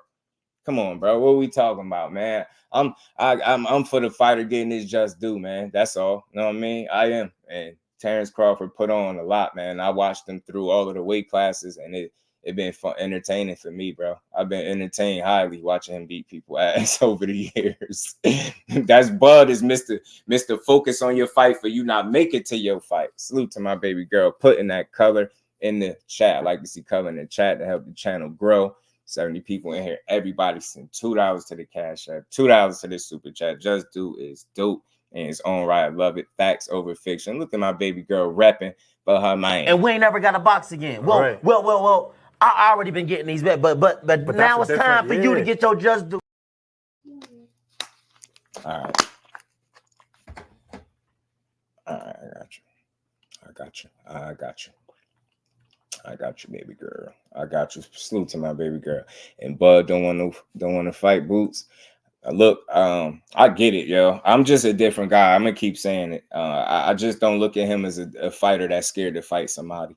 I think, and this is me, I'm an understanding person. I'm always trying to understand. I don't have all the answers, but when I look at the fighter that Terrence Crawford is, like I said, I've seen him through 3 different weight classes. I've never gotten fear like that vibe out of him as a fighter. He get in there and beat ass, man. So I just think in order for that fight to happen, the fairest answer I could give without just having all the information is the business got to be right and that fight could be made. He clearly saying something about money, so you would think maybe that is part of the holdup. I don't know. But I would love to see Terrence Crawford fight Boots. You know what I'm saying? I don't think it's no better fight at 47, but I don't know what Terrence Crawford's next move is. You get what I'm saying? Salute to the OG. Much love and appreciation, man. I love your work, man. Appreciate you, man. Stopping through, showing and we ain't love. never got to box again. Well. I already been getting these bet, but now it's time for you to get your JusDueBoxing. Much love and appreciation to the OG. Appreciate that as always. Salute to my guy, Lonnie Lee, in the super chat as well, showing love. Salute to my and we ain't never got to box again. Well. I already been getting these bet, but now it's time for you to get your JusDueBoxing. Much love and appreciation, family. Boxing is an unpredictable sport nowadays. Yeah. I'm telling you, and listen, man, I'm never against the best fighting the best. You're gonna never hear me make an argument about that. I'm not knocking nobody, but I'm always trying to understand. I try to make these conversations with as smooth as possible, with as less stress as possible. I'll take the stress out of the boxing conversation because we ain't no sense of arguing it unless you got all of the facts. I just don't believe in arguing boxing unless you really got all of the facts and somebody talking something they don't know. I just don't know all the ins and outs of their situations.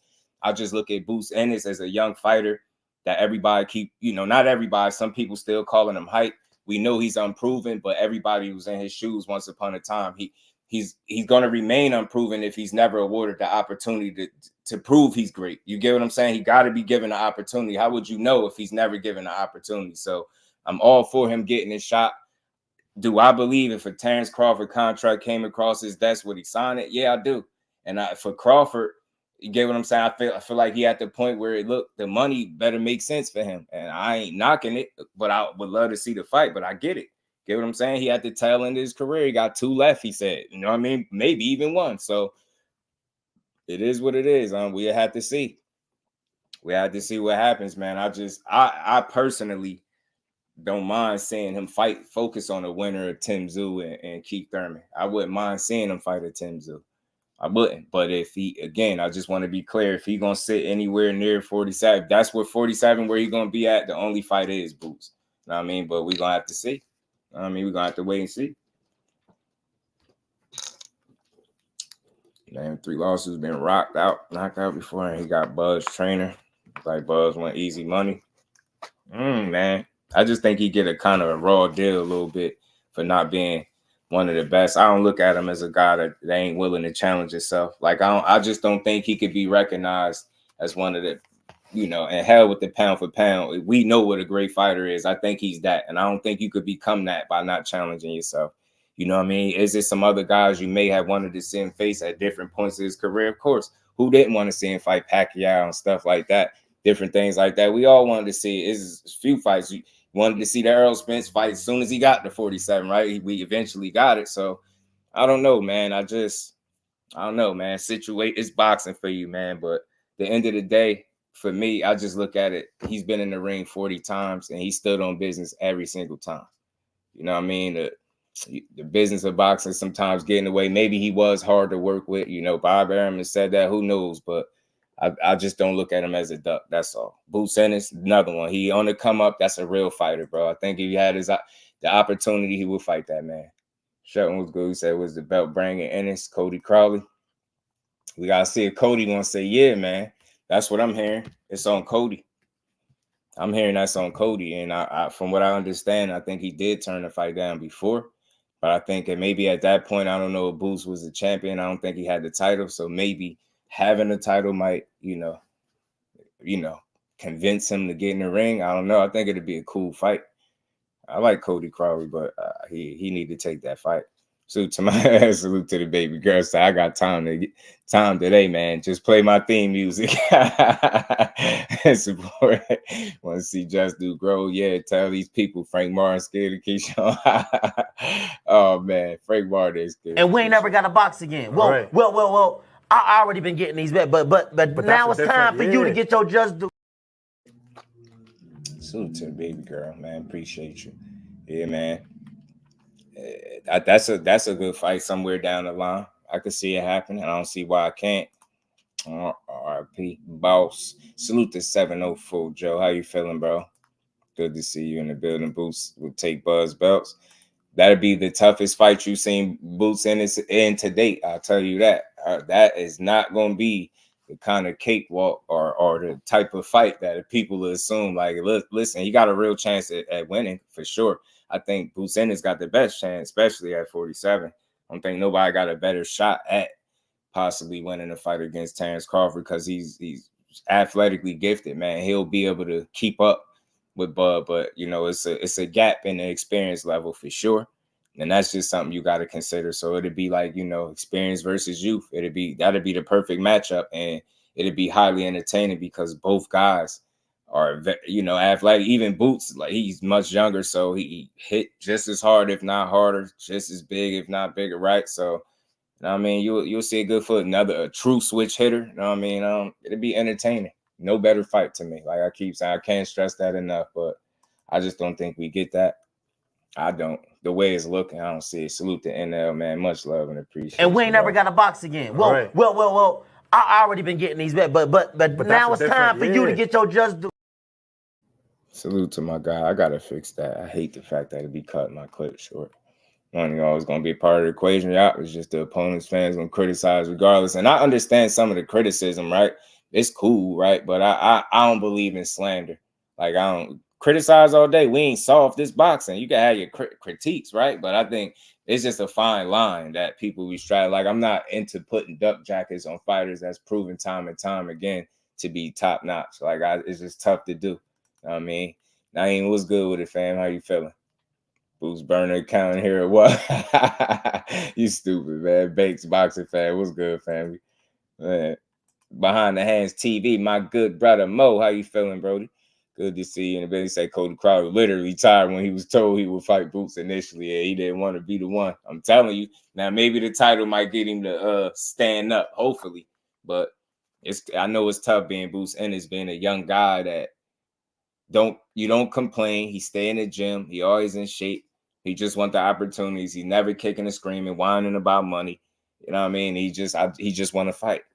But I think as long as he stayed the course, it'd be all right. I do feel like, depending on how his next fight or so go, that'll say a lot for me. If he ain't gonna be allowed to chase them titles once they all become vacant, then he might as well go to 54.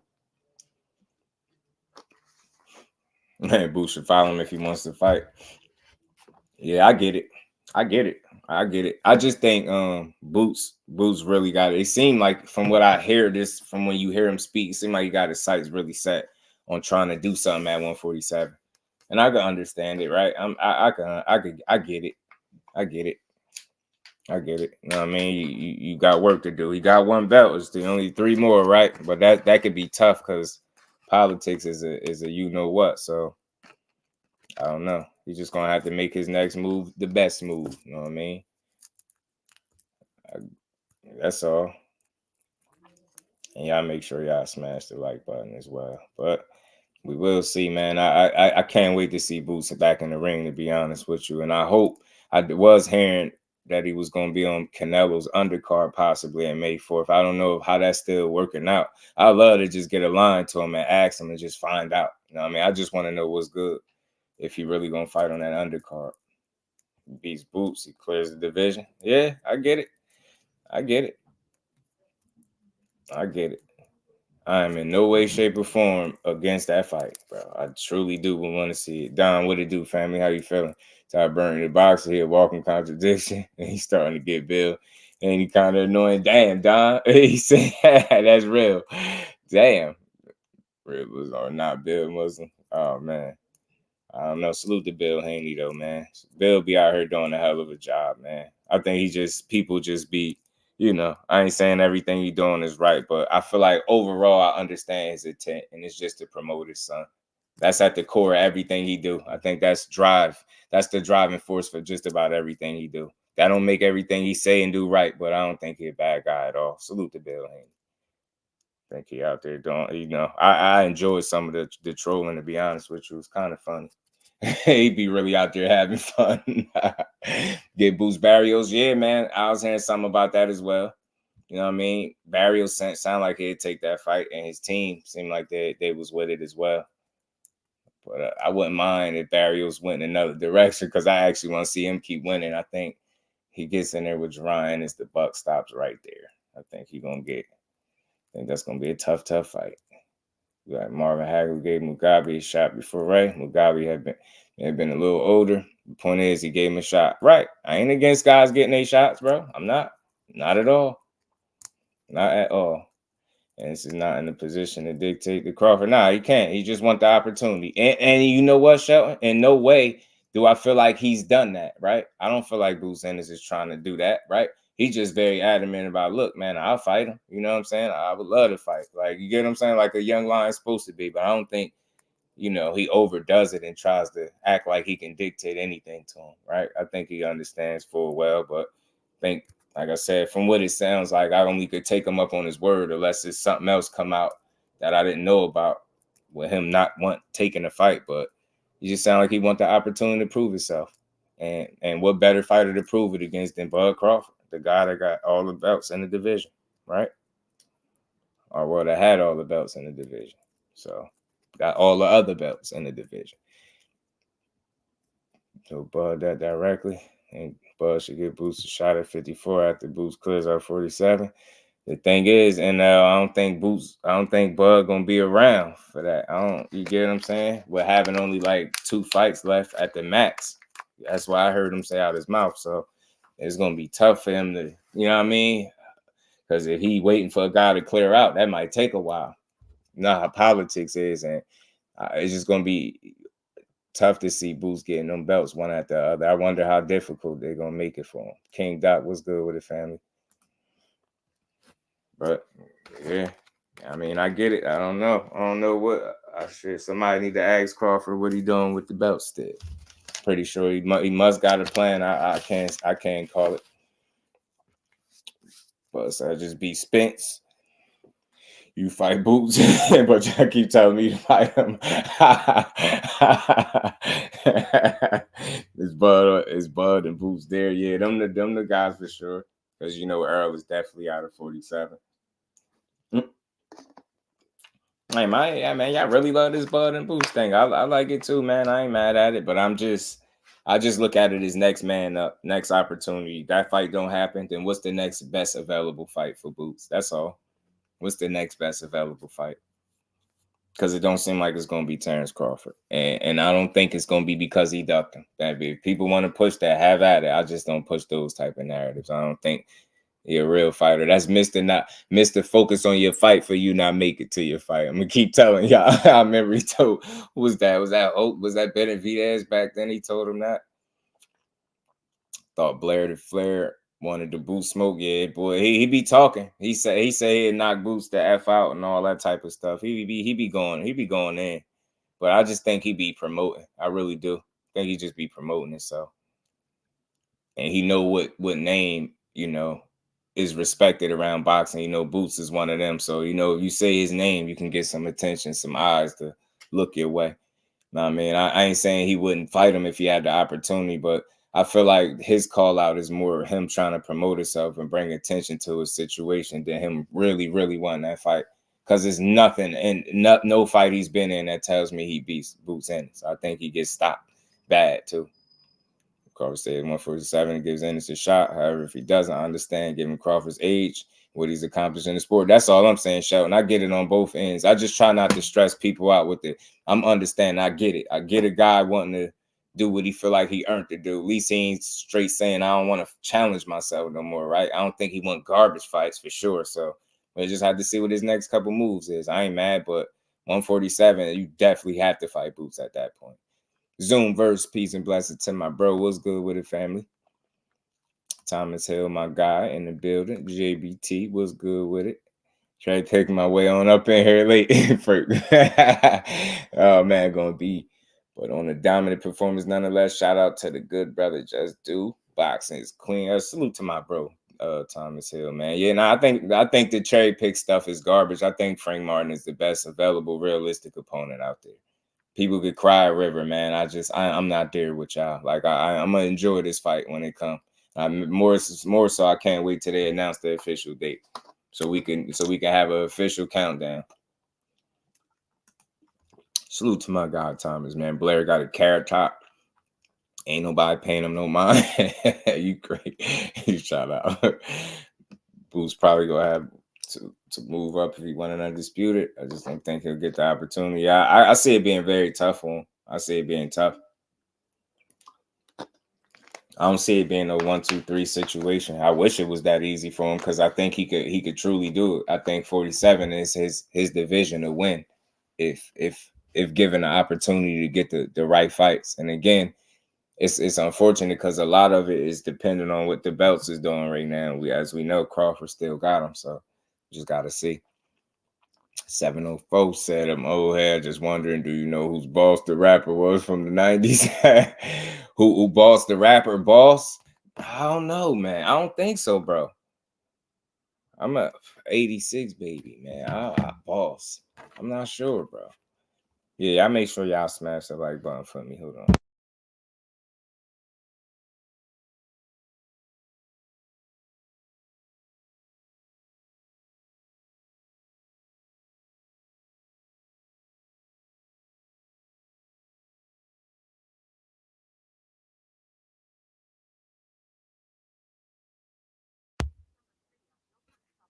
This is a female artist you talking about, bro? 704? This is a female artist named Boss. So he said, why don't Bud drop them belts then? I mean, and listen, I understand the question. I can't answer it. I mean, because I don't know. I mean, I don't know if to say leverage is, I'm just spitballing. I don't know leverage. I have no clue what his plans be. You know what I mean? Especially with you not having all of them. And if you never planning on fighting there again. So I'm not sure. I would love to know, but just got to, I guess, wait and see how it play out. You know what I'm saying? Just got to wait and see. I don't see if Fimo move up and fight Ennis since he can't get the Crawford fight. You know that ain't happening, Shelton. Richard Paris in the building was good with it. Go good in the building. He said he must be coming back. Yeah, I doubt he do something like that. Teofimo, I be honest with you. Look, he another one, man. He fully focused. He a hell of a fighter. But I thought from the minute he opened his mouth about Bud, I thought that was, I hate the word clout chase, but I thought he was attention seeking, whatever you want to call it. I didn't think that was serious at all. There's just no part of me thinks that he truly wants to pursue a Bud Crawford fight. And then, yeah, he'll have you kind of feel like he called him out. And then when he got asked about it, he's like, well, if it comes to me, like you, what's the chances of him coming to you wanting to fight? Like, what's the chances of that? So once he said that, all bets were off. I was like, yeah, T.O. definitely just promoting himself or bringing attention, clout chasing 101, really. Just to call it what it is. It's clout chasing because you don't, when you got asked about it, you ain't double down and be like, yeah, Terrence Crawford, I want to fight you. Like you like, if it comes to me, yeah, I'll take. Nah, ain't no if it comes to me, dude. You sitting at 140. You just had another rough performance. You get what I'm saying? Terrence Crawford ain't thinking about you. Why would the guy up there think about you down there? I just don't see why he would even want to do that. People would definitely be pissed off if you seen a Terrence Crawford fight in Teofimo before you seen Terrence Crawford and Boots Ennis, right? So I definitely don't think he's doing nothing like that. And Tio don't really want that fight. I don't think he has no plans on being at 47 right now. I just think he knew, like, it's convenient that Bud Crawford is coming off the biggest win in his career, and that's the time that you feel like you want to mention fighting him. Like, I've never heard you mention it at no other point outside of, just recently, and I just can't take him serious. I like Tio, but he's just talking right there. You're not trying to get punched in your face by Bud. He not. You know, Sandor Martin had you questioning if you still got it. Man, Bud Crawford would have you thinking you shouldn't fight no more, probably. Yeah, female rapper. Yeah, I just seen it. Salute to my guy, man. Appreciate you, 704. You know I got to it and looked it up real quick. You know it. I looked it up. I had to look it up real quick. Predictions for Zepeda and Hughes, Kid Austin. Salute to my guy Gertz, man. I think those. I just don't feel like Williams Zepeda is going to be in any type of trouble this weekend. I think he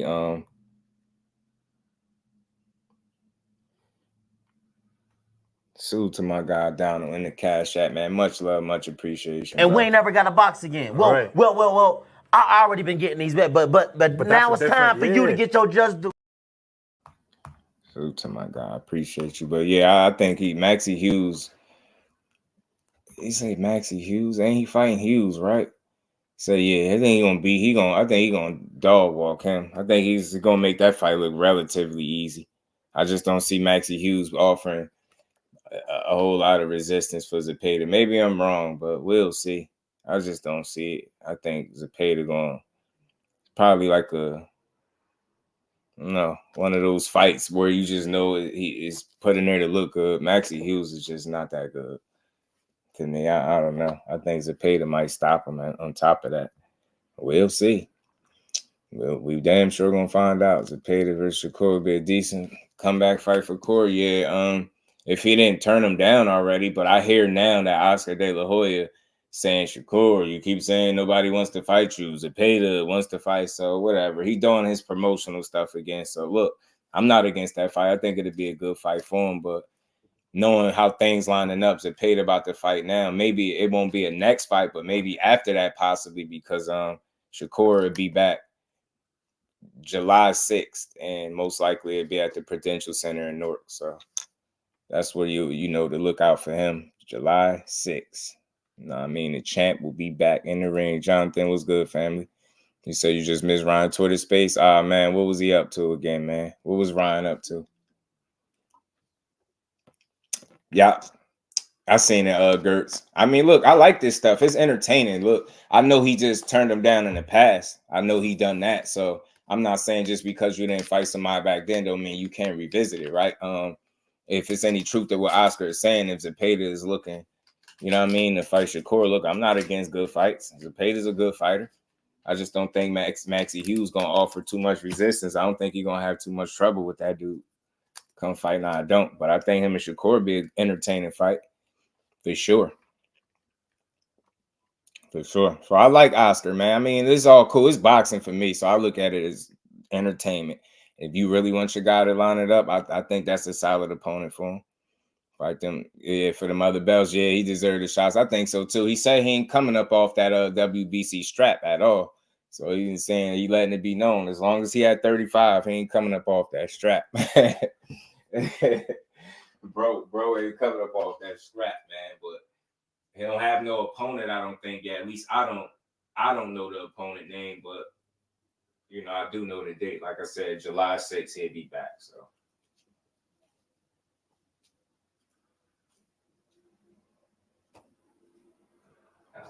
I can't even call it as to who it's gonna be, but we gonna find out in due time. At least he got a date.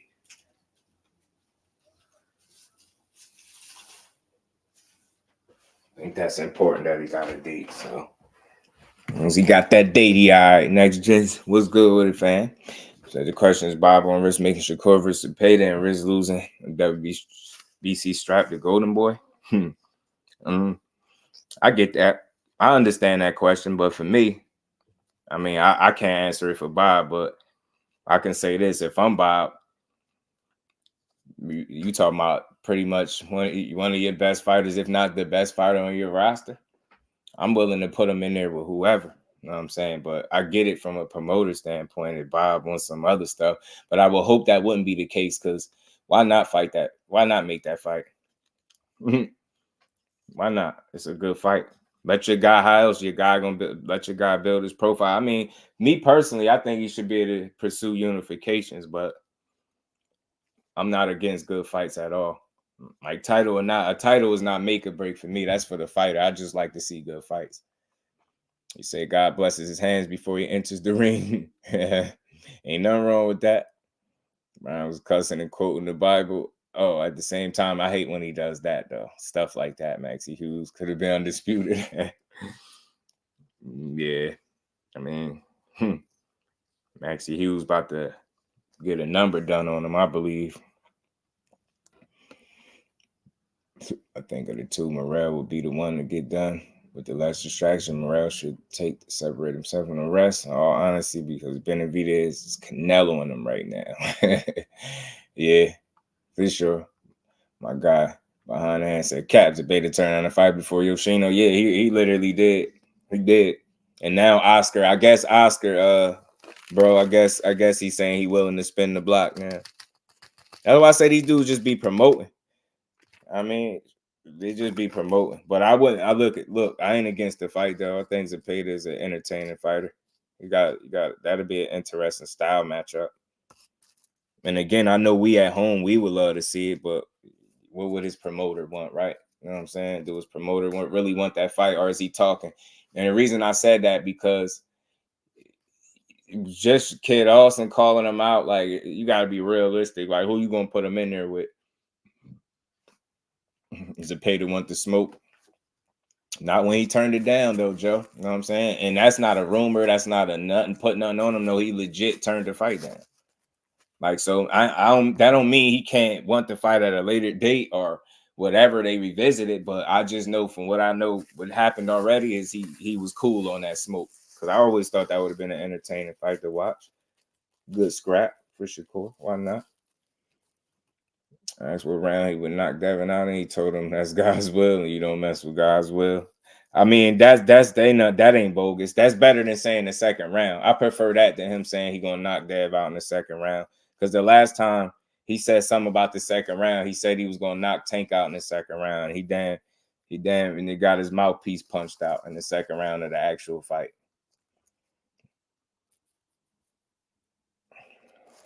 Ooh, he did the same thing. What you mean? Who did the same thing Shakur did? No, Shakur's still going to be a free agent after the last fight. Did he resign already? Because a few weeks back, it was rumors saying he resigned with Top Rank. Yeah, speaking of that, I hate to speak on that part of it before they actually make their moves and stuff like that and announce it for themselves. But from what I heard, he didn't resign yet. From what I hear, from a credible source, from a very credible source. And he was right about the date. He told me Shakur date before Shakur posted it. So he always on point. So information always solid. So from what I hear, he didn't resign yet. So we'll see. We'll see. Mine looks like he in decent shape. Yeah, finally, Bole. Finally. I ain't as worried for him. Finally. B. Hayes in the building. Dylan Hood turned the Zepeda fight down. Like Zepeda won the fight. He said send the contract. Man, I don't know, man. I just, from what I understand, them dudes was cool on the smoke. I don't know if it was him, if it was Oscar, because it's like it's the same person. He said turned it down. It's the same person saying he won it now. So I don't know. I mean, I just, from what I know, that camp, that team, that guy, whoever turned it down. They didn't want it. And that's something that actually happened. So again, I'm not against them revisiting it, but the first time around, it's hard to ignore that he said he was cool on it. Him, his team, whoever.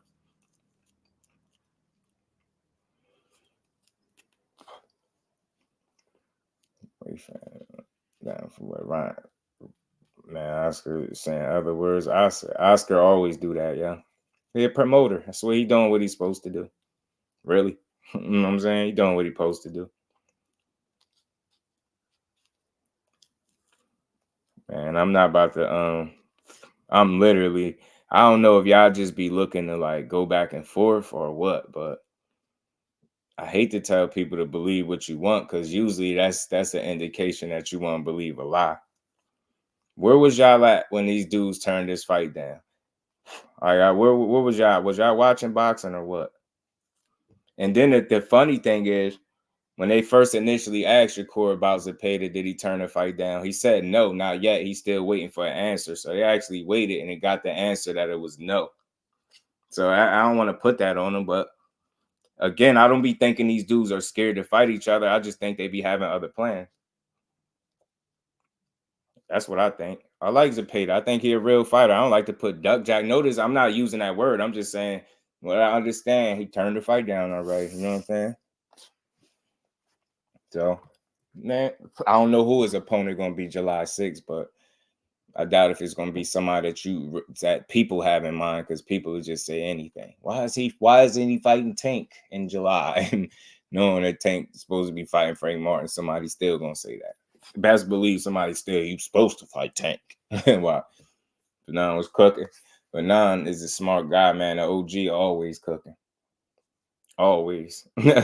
Stove always on broil over there. The oven always on broil. OG be cooking always, man. It's a regular occurrence. Love to see it, though. Salute to Fanon, man. Appreciate the support, too. It's crazy because if you look at the videos of Riot and the interviews last year leading up to the Tank fight, he was definitely sunken in and everything. Might just be grown into his man body now, though. I think he just had to wait where he's healthier, for sure. I mean, I could say that. But I think I think it was a lack of discipline that led to him not being at 35 just as much. I felt like it was a lack of discipline just as much as I felt like, yeah, your body was growing, but you also didn't help it by living how he admitted to living. You know what I mean? So they complain about Yoshino after being turned down by Cambosis, Loma, Pitbull, and Zepeda. Facts. That's why I say people just be complaining, bro. And I'm really not one of them people. I'm here to like lift boxing up, man. I'd like to build on it and put stuff in perspective. There's no way I'm going to complain about the guy that they ended up getting after you've seen a number of different fighters that we say we would like to see him match up with, say they all cool for different reasons, one reason or another. It's tough for me to say now he get in there with somebody. Now I'm complaining. It's like, yo, these dudes literally said no. Y'all said this would be an entertaining fight, this one, that one. They all said, nah, I'm cool. So I just can't be mad at him. I just want to see what's next for him. I don't think it's going to be the craziest of names, obviously, but the point is to get back in the ring and beat ass and then on to the next and work your way to them big fights, because he right there. I want to see Yoshino fight again. See what he got. I mean, he had a couple good wins on his resume. The win over Ito and Nakatani, both good wins. Those are his best two wins, though, for sure. I got feeling Shakur fighting Artem. Interesting. Never thought about that, bro. Never thought about that as a possible opponent for him. Bill did so much capping today. All these guys turn them down. Weird. So you gotta get with it, bro. There's no way I'm about to prove to you that they all turned their fights down. It's crazy how pretty much everybody else in the chat knows except for you. I don't know. I know I'm not into it. Believe what you want. Like I know what happened. Like the man ain't gonna sit there and lie. I don't know where you've been at or what boxing you've been following, but it's clear as day. How the hell you think he got to the guy he got to? How the hell you think he got to Yoshino? They just picked him. You thought Yoshino was the first pick? You get what I'm saying? You gotta be realistic, man. These dudes, Pitbull Cruz and his team, his dad literally said it'd be like a cat chasing a mouse. Or no, he said a dog chasing a cat. And we can make more money with other guys. This is literally what he said. Like, I don't know why y'all don't pay attention. Do you choose not to pay attention, or do you just think that we just woke up one day and we just made up a list of people that said no to him? Like, everybody knows this if you paying attention. That's all. I'm done with that. If you don't believe it, it's tough. That's tough. Ricky Williams, my brother. What's good with it, Rick? Goes to Chariot, but Ryan isn't. That's it's tough. That's what I'm like. And I don't do the tearing down of the fights and fighters, right? But what I was trying to highlight respectfully, because respect to all these dudes that get in the ring, right? But if you're going to call Frank and Tank, that's a cherry pick and that's not a real fight. That's the most competitive fight on paper out of the ones that's on that in the thumbnail. More competitive than Devin Ryan, in my opinion. More competitive than Loma and Cambosis. More competitive than Munguia and Canelo. You get what I'm saying? Yeah, there's probably a few more fights I can name. So I just don't think that's a bad fight. I think Frank Martin is a legit test for anybody that he get in the ring with at 135. I think he's ranked number 1. I would have to double check, but I think he is in the WBA. So I don't understand why this would be a bad fight based on the landscape and who's actually available. You get what I'm saying? Name a better fight that he was supposed to fight and not Frank Martin. See, that's the conversation people don't have. They just complain, with no back. Who was he supposed to fight? Because to me, and why this is a better fight than what people give him credit for, because y'all said he wouldn't go near him. You said Tank Davis would not go near a guy like Frank Martin. It was a lot of people saying that. Not everybody. There was a lot of people saying that. He would not fight him because he ain't no flat-foot Mexican. Now that he's fighting him, it's like, he's a prospect. This is a cherry pick. That's not a good fight. Man, whatever. It's a good fight. Frank Martin's a good fighter. Tank's a great fighter. It's going to be a good fight. Ranked number 2. Salute to my guy, John Wick. Appreciate you. So, again, why not fight him? You get what I'm saying? Why not fight that guy? You call Joe because the Jackson's got with the cap it. Take with Duck Dead. Yeah, you can have that too, man. Have at it. I don't think it's nowhere in history where you could convince the ones that really watch boxing that Tank Duck Devin Haney. That's funny. It'll make me pull up the beautiful bean footage. I keep it on deck just in case you got it. Don't get out of hand over here with, the beautiful bean footage, man, is always.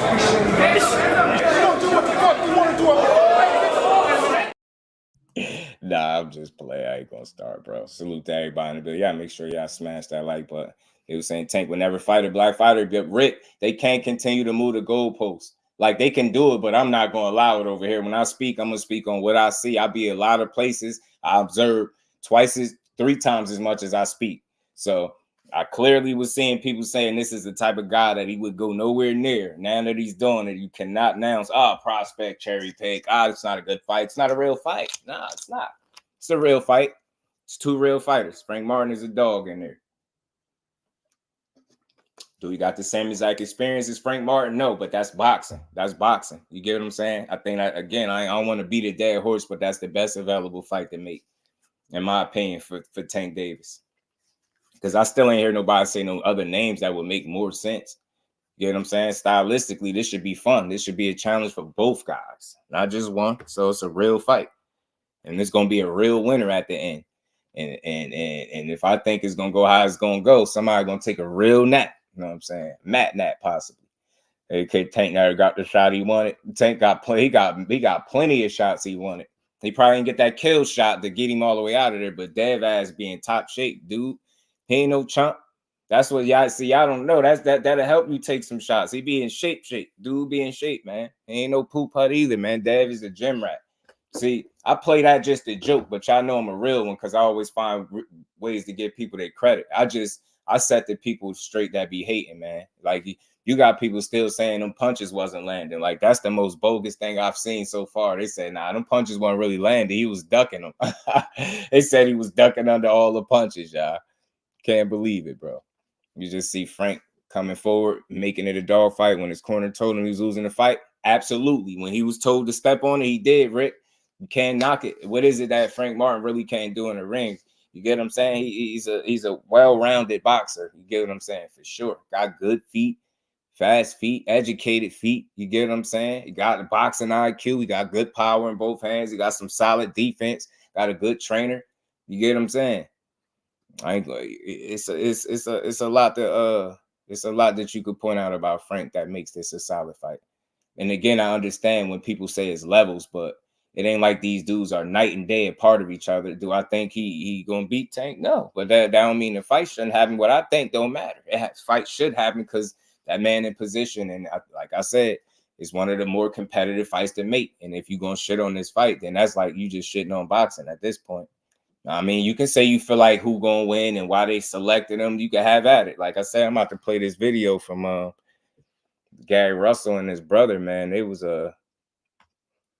talking about some things, and he brought up Mathias, and then Tank always get brought up when Mr. Gary Russell somewhere. They got great recovery, facts. In that ring, he needed it, but he was hanging on, man. He was hanging on. Man, shit, he got a lot of punches he wanted, bro. Do you know how crazy that is to try to convince me he didn't get the shot he wanted? I get it. He wanted them out. I get that, but he got plenty of shots that he wanted. He landed plenty of shots in that minute and 44 seconds, I think it is, that he wanted. It was plenty of shots. But look, aside from that, Dev being a young guy, he was willing to get in there, and I think that made him better. That sparring, that's the type of stuff. Those ass whoopings can make you better. You know what I mean? You get better after a good a good hiding, get taxed real quick. You know what I'm saying? Frank a tougher fight than Devin. Talk about it, man. You know what I mean? Talk about it. They said Frank Martin. Where's this graphic at? They said Frank Martin to beat everybody on Devin Haney's resume. Everybody. All of them. Everybody. You get what I'm saying? Say it beat everybody on Dev's resume. So how is this not a good fight again? Where is it at? And Frank Martin can possibly beat every champion on Devin Haney's resume. Being a champion does not mean you're the best or fighting the best. If Frank Martin fought Kambosos instead of Devin Haney, he would be undisputed. That's true. He would have whooped Kambosos' ass. That is true. We saw he played in slow motion. You're going to see. You thought he landed, but he ain't touch him. Yo, they be dead serious, bro. All of them. Oh, y'all. Damn, them punches wasn't landing, and my name ain't just Duke. I mean, goodness. And he was lighting that man up in there, dude. He put a good little taxing on the young man, man. He made him, that made him better. You ain't seen nobody done that to him since, right? You probably never see him in that situation again.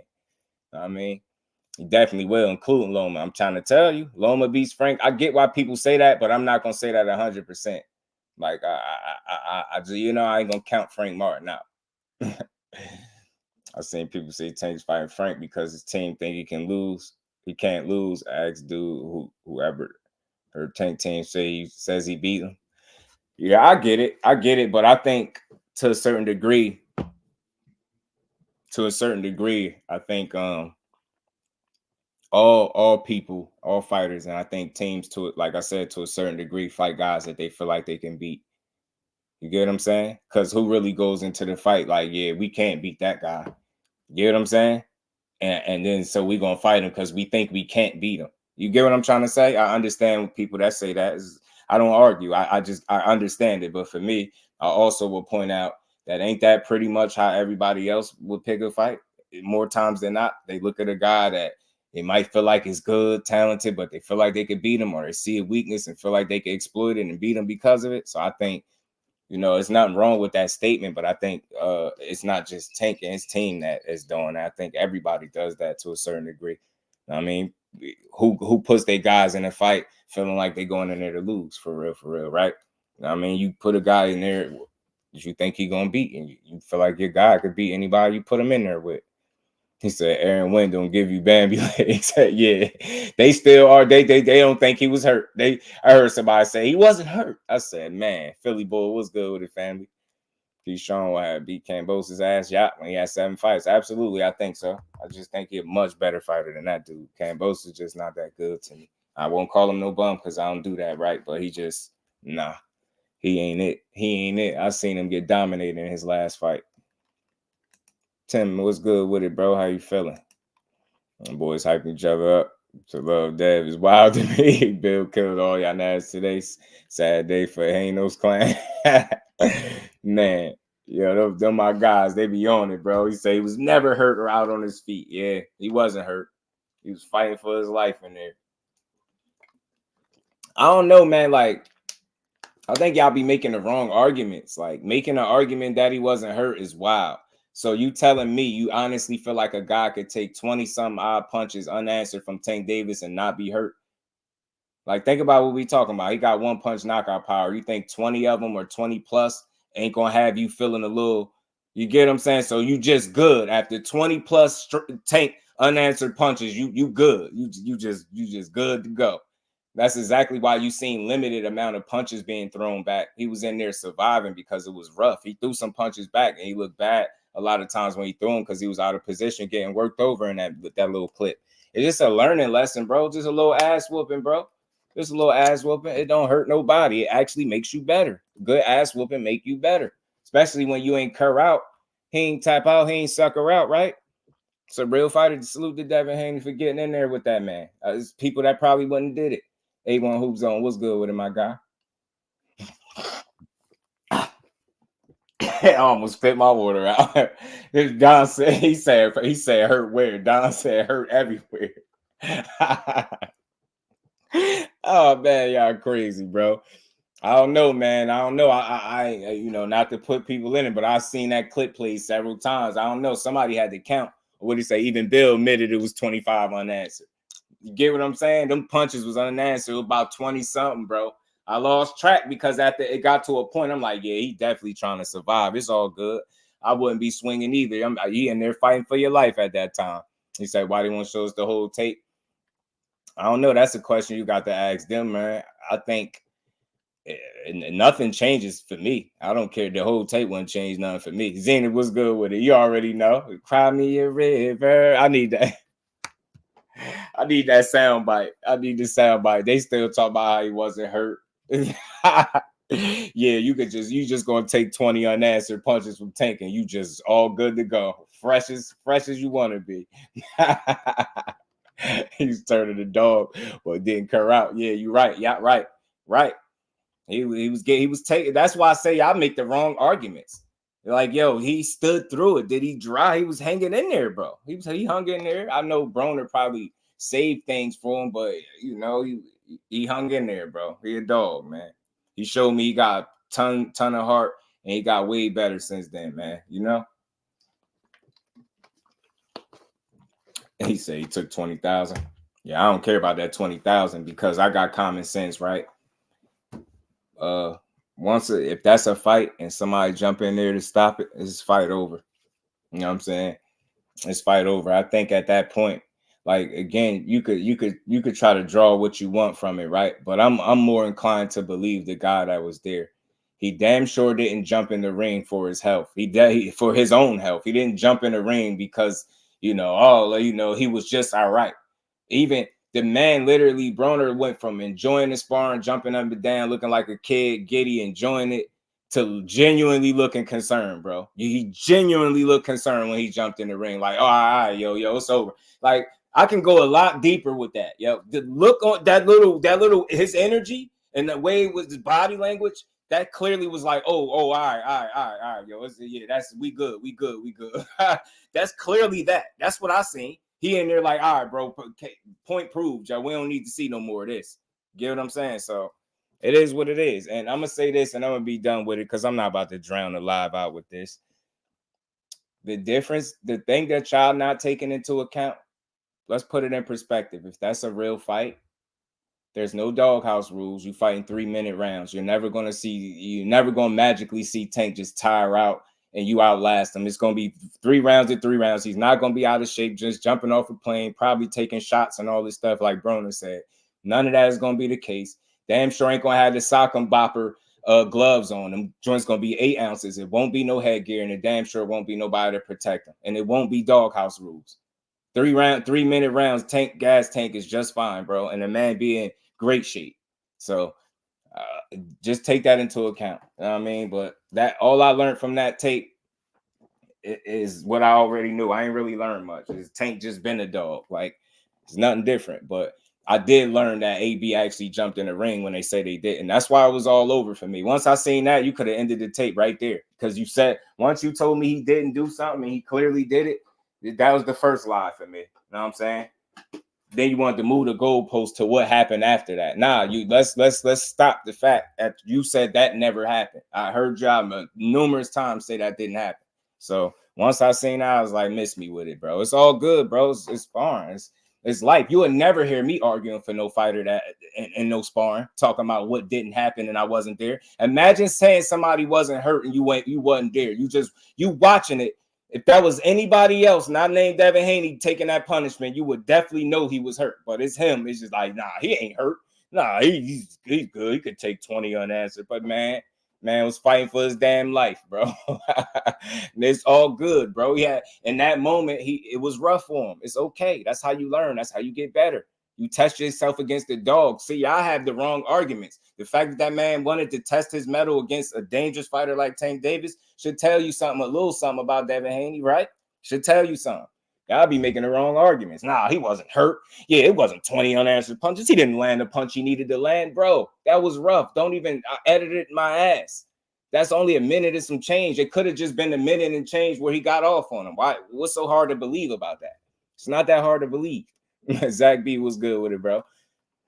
How you feeling? B-Dog definitely tried to call it be a liar. It went almost exactly like he said it. You see what I'm saying? It's so Shakur needs to chase down the other belts. I hope so. I hope so. I hope that's what he able to do. Rozilla was good with it, bro. Might be talking about practice? Practice? Nah, I don't think it's just chopped up as people making it seem, though. I don't. You got to think for it to be as long as a sparring match as it was, it probably was just a point in time where he was getting off. That's all. I don't know how y'all think it. That's not impossible for somebody to get it off for a minute or two, you know what I mean, and put you through it, and then you maybe could get your bearings about you and you know, get it together and get your work off. That's not impossible to happen.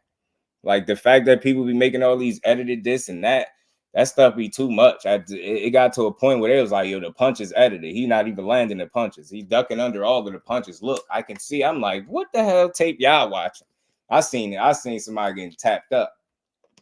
Oh, that's what I seen. But it's all good, man. It's boxing, man. It's part of boxing, y'all. But let me get to this. Let me get to this video, y'all. Y'all smash that like button. Let me get to this video from the Russell brothers, man. They you know, Gary Antuanne Russell spoke about Subriel Mathias, and you know, Mr. Gary Russell mentioned Tank, and he said basically Tank picking and choosing. So we're gonna see jump to 9 different shots. I don't know, man. I ain't realized we had so many video editors in the building. I ain't realized we had so many video editors in the building, man. Could y'all please edit me some clips up? Please edit me some clips up then. Because I didn't know we had all these video editors, man. Damn, like y'all counting how many times just because you feel like that don't mean that's what happened, bro. You just got touched up a little bit. It's okay. You know what I mean? 2020 unanswered punches, no cuts. He got his ass whooped a lot. Get over it. Yeah, I ain't see all these cuts that y'all were talking about. They care about it. They care about sparring Shelton because they damn sure in here arguing about it. And I'm trying to be peaceful about it. I'm trying to give the man credit, and they still arguing mute points. He wasn't hurt. Them punches didn't land. The video was edited. It wasn't really Devin.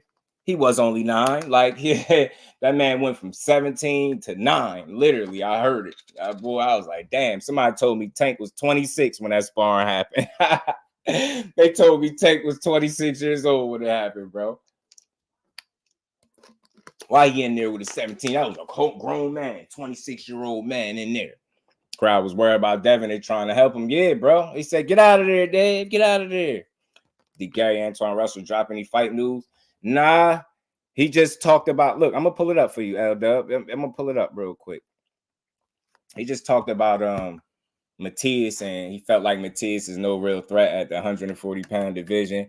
He'd be willing to fight him to show people that he not who he say he is. Like, he was talking his stuff. You know what I mean? They became a forensic expert when it comes to this part of it. I swear, I was like, damn, we got a lot of video editors out there, man. Y'all got to edit me. Just do need a good video editor, man. Let's work something out, man. Y'all out here counting the clips. Y'all know when it's being stopped, paused. Man, I ain't that good, man. I ain't that good. I need me a good video editor. There was an infant versus a grown man. Shit, I think for me, why I don't make the argument about how old he was, because he was old enough for somebody to bet 20,000. This 20,000 that y'all keep bragging about, like y'all won the money. That 20,000, yeah, he was old enough for them to actually be willing to bet 20,000 on it. So you get what I'm saying? The hell with how old or young he was. Already got an edit video. You saying Shakur gets slept by Tank? I took about 100 videos to make it into a 10-second clip. Salute to my guy. Dave could take some punishment. He did. He took some real punishment, man. He said he's still tired. You're tired of whooping that ass. Mainwood in the building. What's good, Jermaine? How you feeling? Antuanne Russell just a talker. Like his big brother, he should have taken that title shot and would have had a clear shot at Mathias. Listen, that's the easy answer, man. But again, I'm always trying to understand. I don't think that was a Gary Antuanne Russell thing. Like from what I read, that was a team decision. They seen some things in the Rances Bartholomew fight that they felt like needed to be corrected before they got in there. And they said, 1 or 2 more fights or whatever, he'd be right back where he needed to be. Again, when you hear that, you kind of turned off by it as a fan. You're like, damn, why you ain't just take the opportunity? But if you're being real, they're both, him and his brother lost his fight. You know what I mean? Antonio Russell, right? He looked bad in his fight. They just had lost their pops. I believe that was both of their first fight coming off losing their father. So I think it was a real adjustment period for both of those dudes.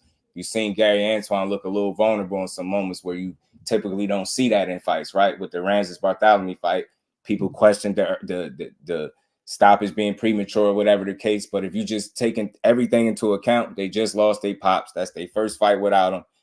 And I don't think it was no coincidence that they both had really rough fights. The other one, well, he didn't have it as rough as his brother. He had some moments. His brother had a rough fight, Antonio. You know what I'm saying? So I think considering all things, it takes a real team to be able to pull you back from an opportunity that you and everybody feel like you deserve. And who don't think he would have beat, who was it at the time? I think Puyo, or who don't think he could beat that guy. But it takes a real team to pull you back from yourself and say, you know what? We need to clean up a few things because we want to be for sure, not all halfway sure. We want to be for damn sure that we tighten up on some things before we put you in there. And that, to me, that says that's a team that really care about the fighter. Yeah, it's easy to take a title shot. We've seen a lot of people do it, not be prepared and fall short, come up short. Even though, like I said, I think Gary Antuanne Russell would have won that fight. But I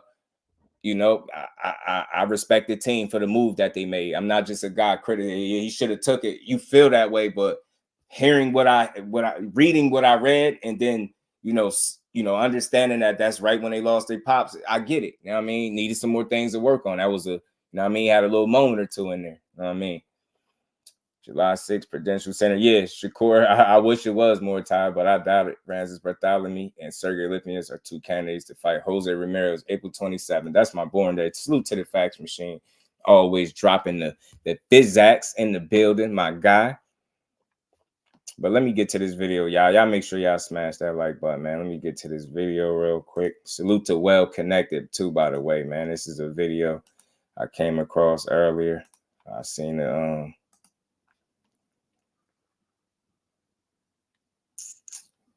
Gary Antuanne Russell talking his stuff. Just for anybody. So salute to Well Connected. This is their video, by the way, man. So I'm gonna play this joint. Screw those screenshot. Y'all give me 2 seconds. Y'all smash the like button too, man.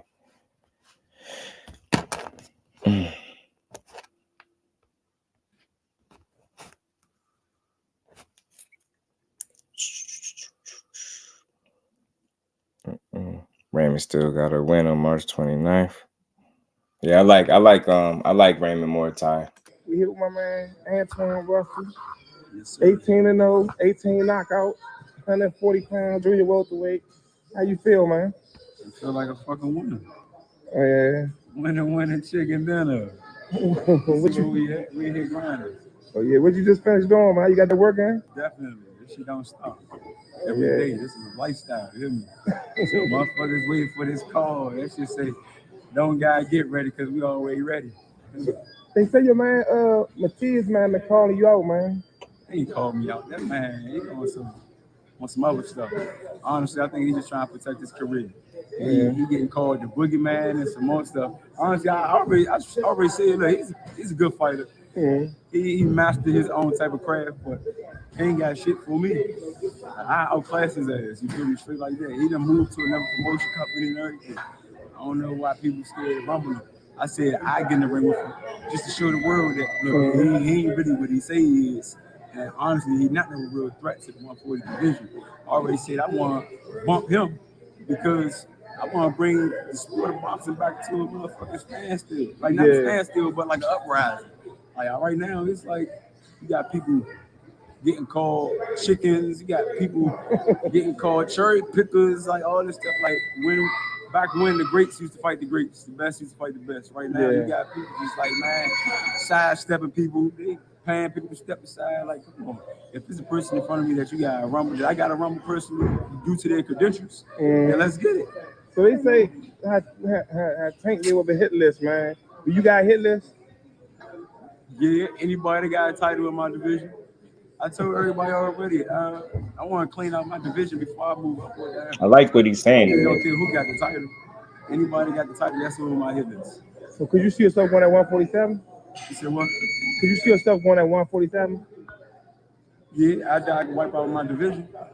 It's simple. I got to wipe out my division. It's a done deal. I don't give a fuck. I go 47, 152, don't matter. So look, 135. the question everybody want to ask, right? What's that? A fight with you and Jerron Bruce Ennis now, do you think would it be a big difference? Yeah, because I think both of us matured.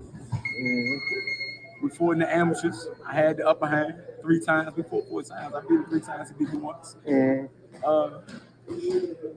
Just like he matured and did more room into his craftsmanship, I did the same. So if we was to fight right now, I'm pretty sure it would be a difference. But my thing is the only outcome, honestly, will be there's a winner and there's a loser. And I don't got me losing. Because some motherfuckers, they move up in division, they get all these accolades and credentials, but yet they still got amateurish traits, problems that they haven't fixed yet. There's a lot of professionals that's like that's real. You know, we try to understand the science to it so we can exploit that. And whoever hop in the ring with us. You know, everybody got a little kink in their armor. That's why we in here 24/8. Yeah, they said it's a bloodline. We polishing everything. And I'm gonna ask you about a couple upcoming fights. Tell me, you choose who's gonna be the winner. You're your winner. All right, first we got well, if the fight takes place April 8th, we got Devin Haney, Ryan Garcia. I think Ryan Garcia faster than Devin Haney. I hear that. How many people think that too, man? Anybody think Ryan got a slight speed advantage over there? He obviously got the power advantage. We know he don't got the feet. The speed, I mean, I think their speed is definitely comparable, but I think Devin has very, very good timing, whereas Ryan, he can catch you here or there, but I think he relies a lot more off his just natural athleticism and his speed rather than placing and timing his shots. I think Devin is more of a calculated sharpshooter, but should be interesting, man. If this man come in there locked in and focused, that fight should be fun. It should be entertaining as long as it lasts. I think Devin Haney, longevity, if he take him in deep waters, he'll get the nod. But Ryan, he got that pop. That equalize and shit. Ryan got that pop. A lot of people think Short is just skinny and shit like that. He got a little pop in one hand. You know what I mean? But he got land and shit. I don't think he be the biggest, strongest, baddest motherfucker. He got land that shit on the person and really get an effect. Yeah. So Speed to Ryan. Devin, he got good defense. It's kind of like a 50-50, but if I had to put my money on anybody due to athleticism, I put it on Devin. Okay, we got Lomachenko and Kambosos. Loma. That was a no-brainer. It ain't a no-brainer. Like I just said, you got a lot of professionals and still got amateurish tendencies. I think right now, Kambosos, he got the accolades and credentials because he done fought a world title champion before, but he still got amateurish type of flaws with him. You feel me? Lomachenko, he kind of like a journeyman. He got some things about him that just, it's a second nature thing for him to do. And he'll rock a lot of motherfucking young fighters to sleep. Kambosos is a young fighter. What about Bivol and Benavidez? Benavidez and Bivol. Benavidez, stop playing. Benavidez, stop playing. Benavidez, he. Hold on, which one? Hold on, no, yeah. Benavidez. Benavidez.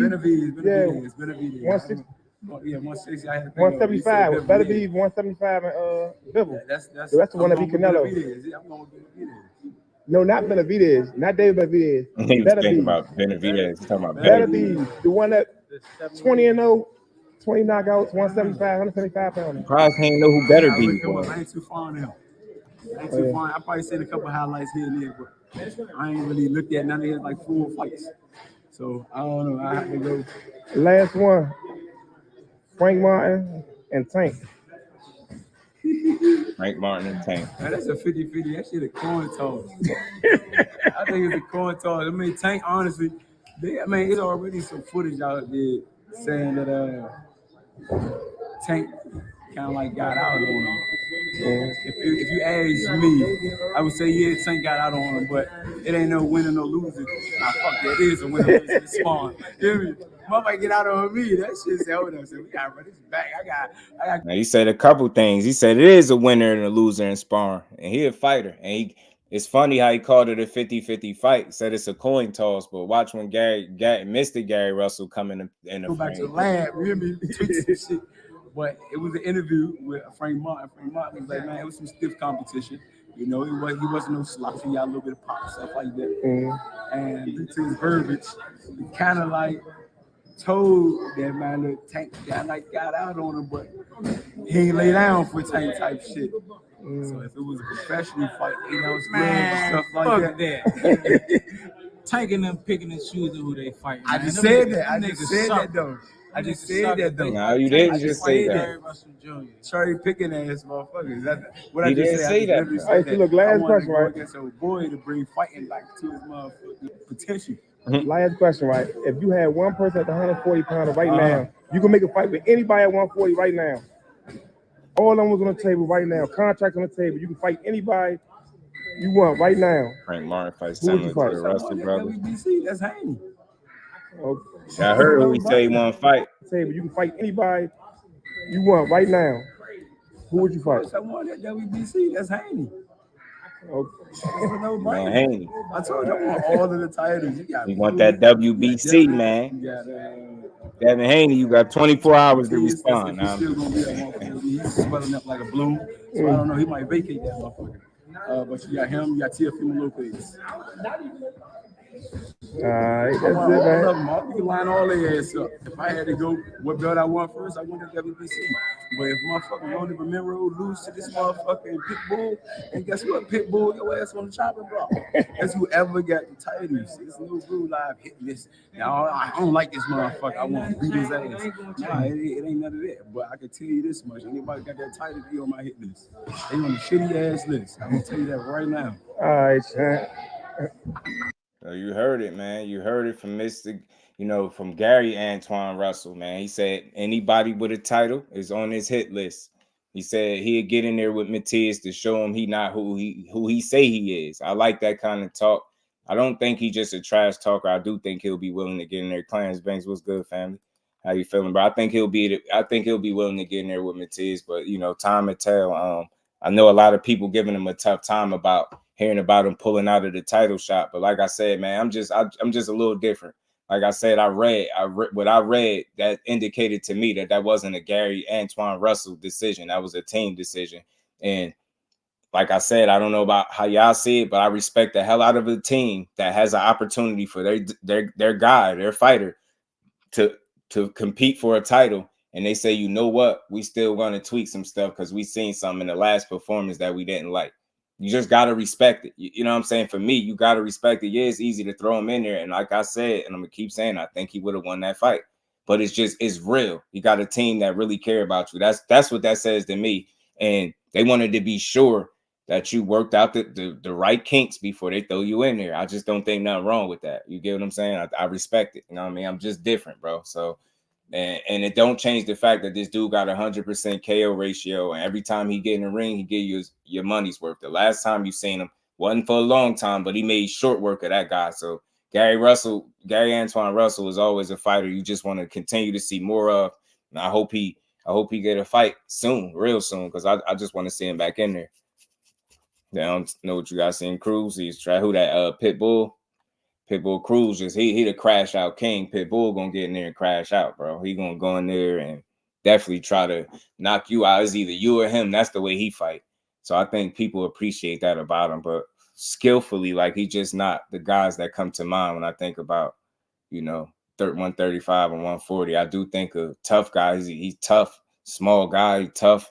He come to fight. He always gonna try to get you. You know what I mean? Like I said, it's either you or him, but I'm just not overly, impressed with him. He cool, but Rolly versus Gary or Pitbull versus Gary would be fire. Yeah, man. Those fights would be fun. For sure. For sure.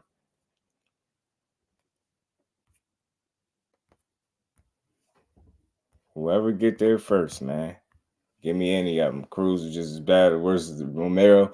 That's why I say that's the perfect fight for each other. Them the crash out kings, bro. You know what I'm saying? They're not known for their defense. You know what I mean? Being defensive savvy or anything like that. They're known for going in there chucking leather, throwing big shots. And we haven't seen Pitbull knocked out to this point, but you know, Rolly do got some real power. He is the naturally bigger guy. I expect him to be considerably bigger on fight night, but Pitbull is a small guy that's gonna be coming to get his, you know what I'm saying? And he didn't lay down for Tank, even though Tank had the one hand, but he ain't lay down for him, so I don't expect him to lay down for Rolly. And I think it could end up being a good fight, an entertaining fight, to say the least, from two crash out kings. I said crash out kings is crazy. That's what they are, bro. You know, and when let me explain what I mean. When I say crash out, I mean like they get in there with, like, you know, they be a little reckless and careless at times, and they just don't care. Like they'll just go for it. You know what I mean? But I'll say this, Rolly, to me, since getting stopped by Tank and then getting dropped by Barroso, and he got dropped in sparring by Jahan Ingram, seemed like he'd be a little more hesitant to engage. He still will, but that's something that I noticed. So if he does that against Pitbull, it'd be interesting, because I know Pitbull gonna be looking to make it a fight and try to get in his chest, because he's a fighter, not a boxer. So it gotta be fireworks in that fight. I don't have a dog in the race. That's crash out kings. I'm telling you, that's what that is. Don't mess with Texas. What's good, family? How you feeling? It's gonna be like a chicken fight. Somebody gonna hit the floor. I'm telling you, it's gonna be a scrap. That's gonna be a good old fashioned scrap. That's gonna be a good old fashioned scrap, man. Should be entertaining. Like I said, man, I hope we see a knockout in that fight. I ain't gonna hold you. I just think with the styles of those two guys, and them both not being known for defense, but known to just be guys that can punch and go for it. As long as Pitbull still got that snap on that punching power, he'll be all right. TM was good with it, fam. So it's crazy because they pulled out Puyo, Pop Dirty. It was a good move. It was crazy how that happened to him. It was weird. It was crazy. I think about Rolly with Ishmael Salas. I think it would make a difference. Hey, bro, Zena, did you see the video of Rolly working on defense? I've never seen that in Rolly's career. I don't think the way he was paying attention to detail defensively, it was something different to see. I can't lie. I was like, okay, Rolly really care about defense now. Okay, all right, maybe you gonna come out there and actually try not to get punched in your face. Yeah, you ain't see it. Yeah, word. He was working on defense. I was like, yeah, I just don't remember seeing that at no points really in his career. Like, just focusing on that. Like, you see him doing all the little odd head movements and stuff like that, but never was somebody like really looked like they was drilling defense specifically in that video. And again, I'm just a different guy. I'm all about trying to give a guy they just do a credit. That's something different from Rolly. How much difference will it make? I don't know, but to see him actually applying that, knowing that that's an area where he lacked, I can't knock him for it, right? It's different seeing it, right? It's something you don't see all the time. So I hope I hope it actually help him. You know what I mean? Coach Salas is on a bad losing streak. I like Pitbull to outwork Rolly. I got Pitbull too, Dub. I do. But y'all heard what Gary Russell said, man. He felt like Mathias ain't no real threat at 140. He said he'll get in there and fight him just to prove that, you know, he ain't who he say he is, and you know what I mean. He'd love that fight.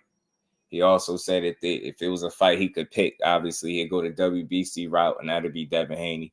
You know what I mean? He did call Tank and Frank a 50-50 fight, but Mr. Gary Russell said picking and choosing, and then he started talking a little different. But I think that fight, like I said, is a real fight. I'm going to treat it as one. It's two real fighters, man. Frank Martin got to get his opportunity to show that, you know what I mean, what he made of, and how are we going to find out if he never get a shot? So if he ranked up number 2 in the WBA, that's not a bad thing, right? I mean, and again, I think in terms of availability and fights that make sense, that's the direction to go. And me, I'm big on guys fighting fighters that, you know, you hear the masses say they won't go near or go and fight. And that was one of them. So now that it's here, I'm not about to complain. Salute to both camps. I'm glad that they, you know, came to terms to, you know, fight each other. And let's wait for a date, man. Let's wait. May the best man win. I think it gets better without murder. Man, Tank sleeps the both. So set one up, and then 1 month later get the other. Telling you, man, look, it's gonna be an event for sure when Tank Davis come out. Y'all know how it is. Y'all know it's always an event. But I had these bills not to take up and not to protect no boxer. I'm just all for boxing, and when you get a good fight, I think you should salute it and just keep it moving. Like, you ain't got to give nobody no pat on the back for doing what they supposed to do, which is give us good fights. But you damn sure don't got to go out your way to tear it down or, you know, be willing to shit on Frank Martin now as a fighter because, you know what I mean, a certain somebody is fighting him. So, you know what I mean? I think, like I said before, it's a more competitive matchup than several of these upcoming fights, in my opinion. So, especially on paper, it's just more competitive. So, the Rise podcast in the building. What's good seeing you? How you feeling, bro? Good to see you in the building. Rocking with you. You already know. You already know, bro. Just send the link. I'll be there. You already know.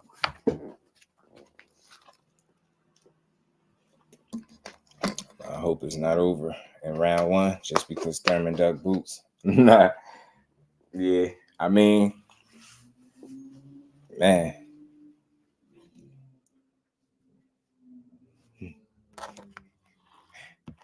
Baby boy over here snoring. So y'all pardon me, y'all hear some snoring. You already know I got you, bro. I mean, we gon', you know, I always with a good build. I mean, I'm gonna finish wrapping up over here. But yeah, like I said, man, I think we got to do better. Embrace the good fights, call them what they is. I think this is a competitive matchup. Can't wait to see it, man. Can't wait to see it.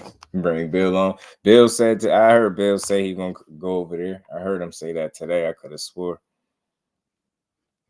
I know I heard him say it.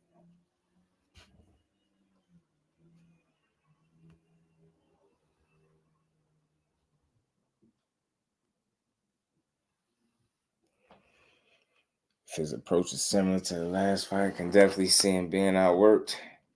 And that to me, Ant McQueen, I think that's where he at. I think that's the version of Rolly that we might get. That's why I lean towards Pitbull, because of him being a more hesitant fighter now since getting knocked out, getting dropped, you know, not only in sparring, but in another actual fight early. I think that be on his mind. I think Rolly be fighting those little demons. And I think as a result, he'd be a little hesitant and gunshot to throw in there. And you're going to see it. You're going to see the same thing.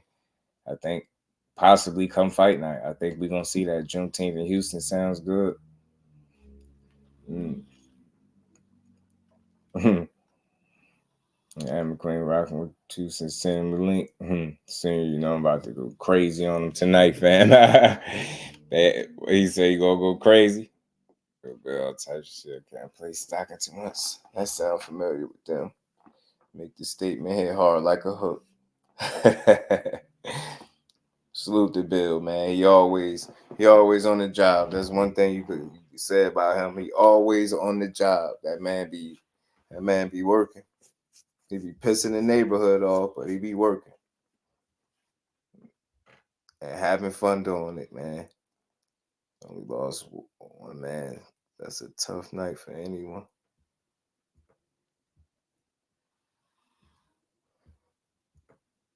Yeah.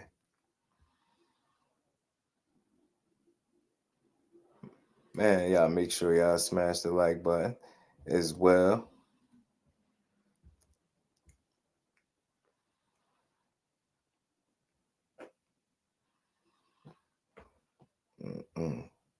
L-Dub really a scientist. Yeah, I remember that fight too. Rolly and Avery Sparrow. I do. Good. Where's Coin Flip Kenny? Damn, he called him Coin Flip Kenny. Yeah. Yeah, I ain't like that coin flip, huh? I ain't like the coin flip. Y'all wasn't feeling it. You wasn't feeling the coin flip, dog. With that hundo mark. Yes, sir. Let's talk to it, man.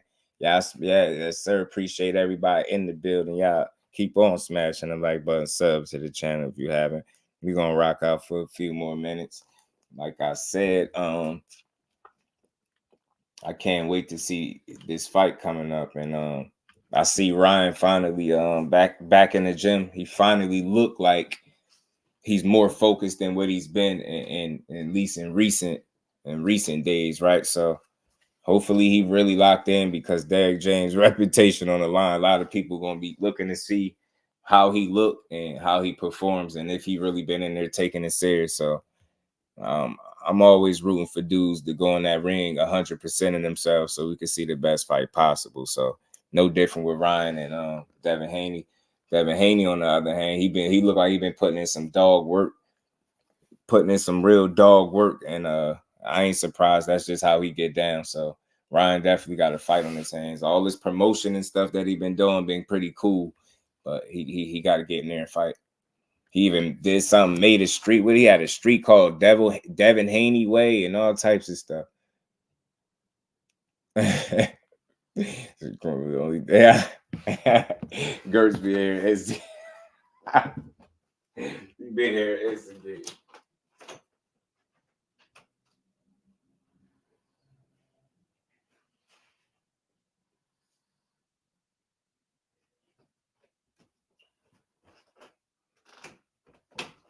Gertz being here up to no good, instigating, bro.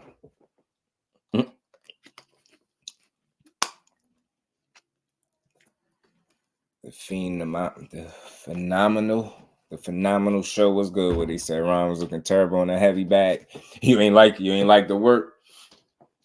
I seen him doing some shadow boxing and moving too. I seen him look like he was working on his feet, foot placement, so to speak, movement, things like that.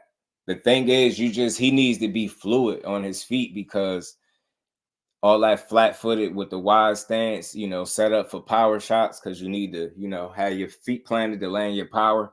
It's going to make the fight difficult for you to navigate those rounds, because Devin Haney going to be able to get off on you. So you can't be in situations where you were sitting duck. You just can't do it. Again, it's good to see him back working now, but, he got to salvage 5 weeks. I don't think that's the ideal time to be, to say you had a full training camp, but we'll see. Don't throw a lot of combos, and he's going to need them. The thing is, he can't over rely on the athleticism, the speed and power. He'll be swinging it there, but who knows? Because you just heard Gary Antuanne feels like Ryan got the upper hand with the speed. So we're gonna see. I think the speed is comparable, but like I said earlier, I think the timing is on Devin Haney's side. IQ, delivering the shots, picking the right shots. Ryan sometimes just get over anxious with the fact that he knows he's fast with power, and he could get a little reckless in there. Puts up a decent fight. Yeah, me too. I just want to see the best fight possible. I don't got no dog in the race. Let the best man win, but I think Haney about to give him a boxing lesson. I was feeling like with all the antics that he could potentially get stopped late, but we'll see. We'll see. And I know Haney, people ain't expecting him to go out there and get no stoppage, but Brian can't be no sitting duck. I'm telling you now. Because I don't know if he'll be able to just sit there and take punishment after round. And I don't want to say he the most punishing puncher or something like that, but again, you see how Regis went into the fight calling him pillow hands and stuff like that, and he didn't say that after he got out of the ring with him. So Regis is tough as nails. So I just don't know if Ryan gonna want to stand in the fire like that. I don't know where he gonna be at, from a confidence standpoint mentally, if he find himself just getting outboxed round after round after round. Get what I'm saying? So he just can't find himself being a sitting duck. He's gonna get picked apart. So who fault is it that the coin flip names didn't happen next? They still on that. They tired of us catching Bill and Devin and lies. They gotta make up something. Tank was ready for all of them. Told him call Al, but they went different directions. Oh man. Y'all be going hard with that.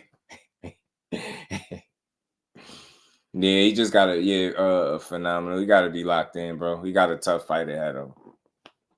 And the thing is, you're dealing with a guy that, I think Devin Haney is very good at preparing for fights, his preparation and things like that, and just being focused and living that life and, 100% committing to the task at hand when it's time to fight.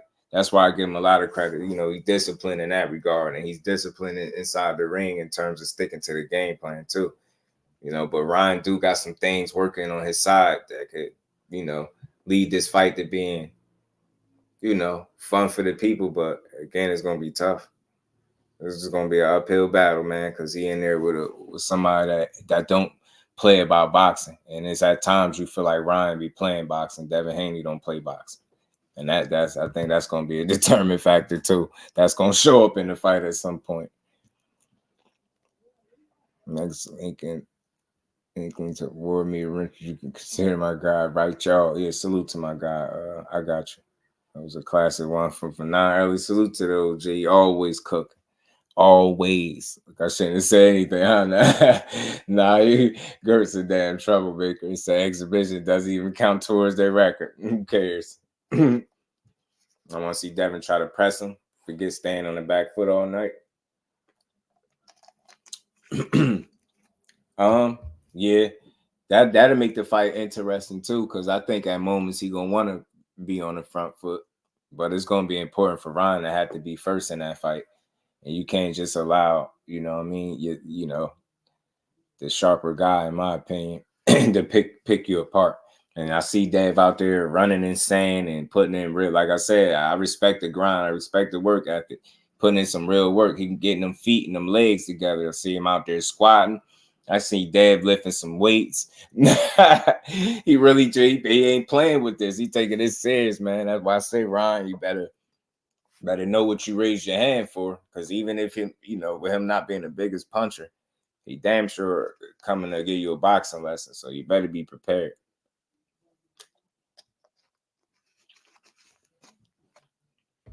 I hope Derek James is able to, make some progress with Ryan since they last time out.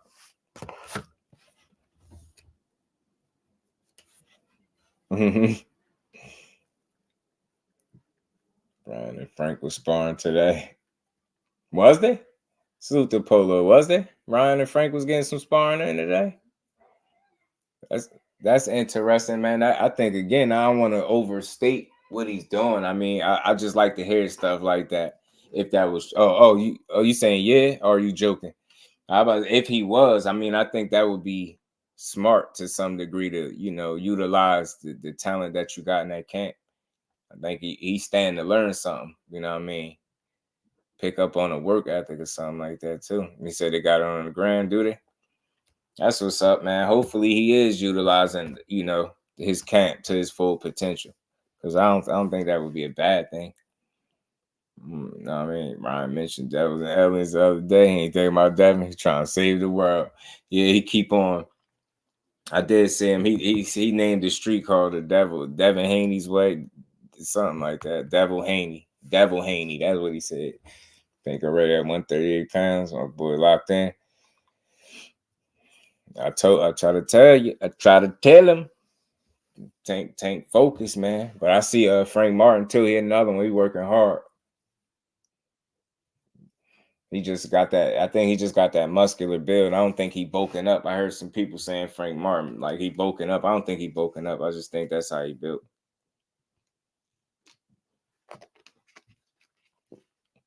Tank and sparring Frank for the Devin fight.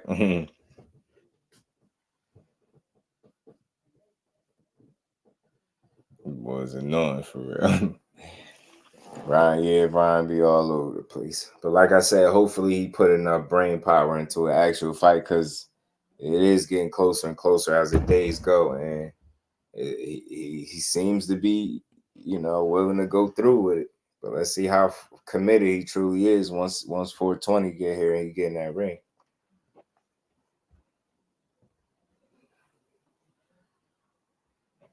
People think it still make 130. Don't walk around happy. Nope. especially not in recent years, Zenith, because he been fixed that situation in terms of like from a discipline standpoint. He been got on top of that. And he's just not a big guy at all. Gonna show in the ring if he's working, yeah, for sure. It's gonna show how hard he be working for sure. I already know his disadvantage is gonna be the feet, but again, the good thing with him is he's comparable in size, age. You know what I mean? They're young, athletic guys. It should be entertaining for as long as it lasts. I just think from an IQ and skill standpoint, that Devin Haney takes it. You get what I'm saying? But it still could make for a fun fight. A lot of that depends on Ryan and what he bringing on the night. Haney posted doing a Rise podcast tonight. I say if he shows up, he said he's coming over for sure, and he didn't lose any rounds. I'm not mistaken.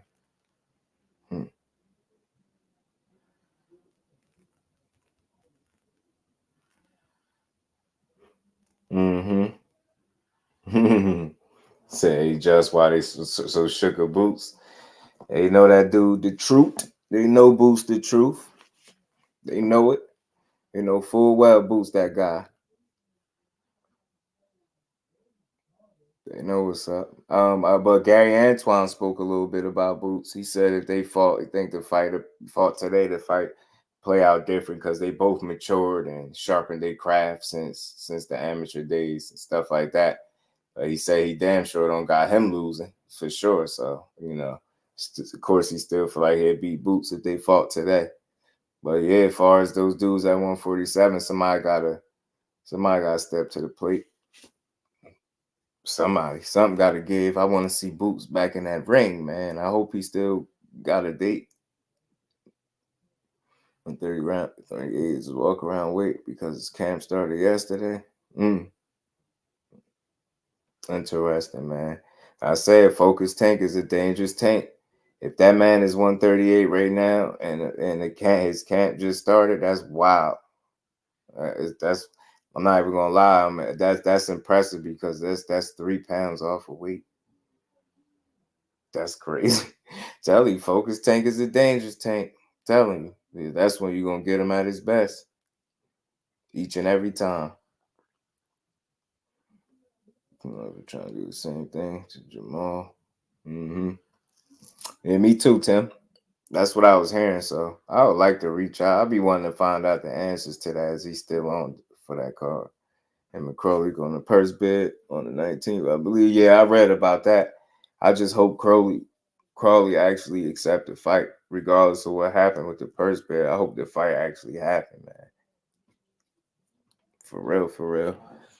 I said they said he ain't won it the first time. Have you been in the Prudential Center, Josh? Yeah, Gertz. Yeah, a few times. I went to the last two of the last 3 fights from Shakur been at the Prudential Center. I was at both of them, and from what I hear, July 6th, he back at the Prudential Center. I'm gonna go there too. I'm gonna be there too. Go again. I seen Kenneth Sims fight at the Prudential Center as well. I seen him fight Keyshawn Williams over there. You know what I mean? I like the Prudential Center. That's like my home. It's like I gotta go because it be not too far. That's not crazy far from me, nothing like that. Even if it is far, I still travel to the right fights though. But I mean, the fact that that's right there is like, yeah, why not go?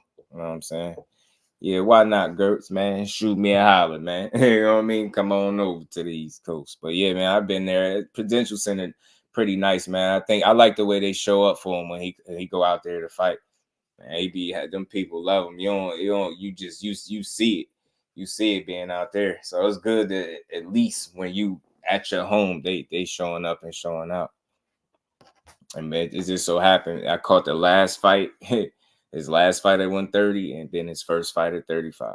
And they both was good fights. Both of them was real good fights. People reacted that way. A lot of people be more upset in truth than cap. I tell you, man, Zane, if you ain't never lied, big dog, you ain't never lied, man.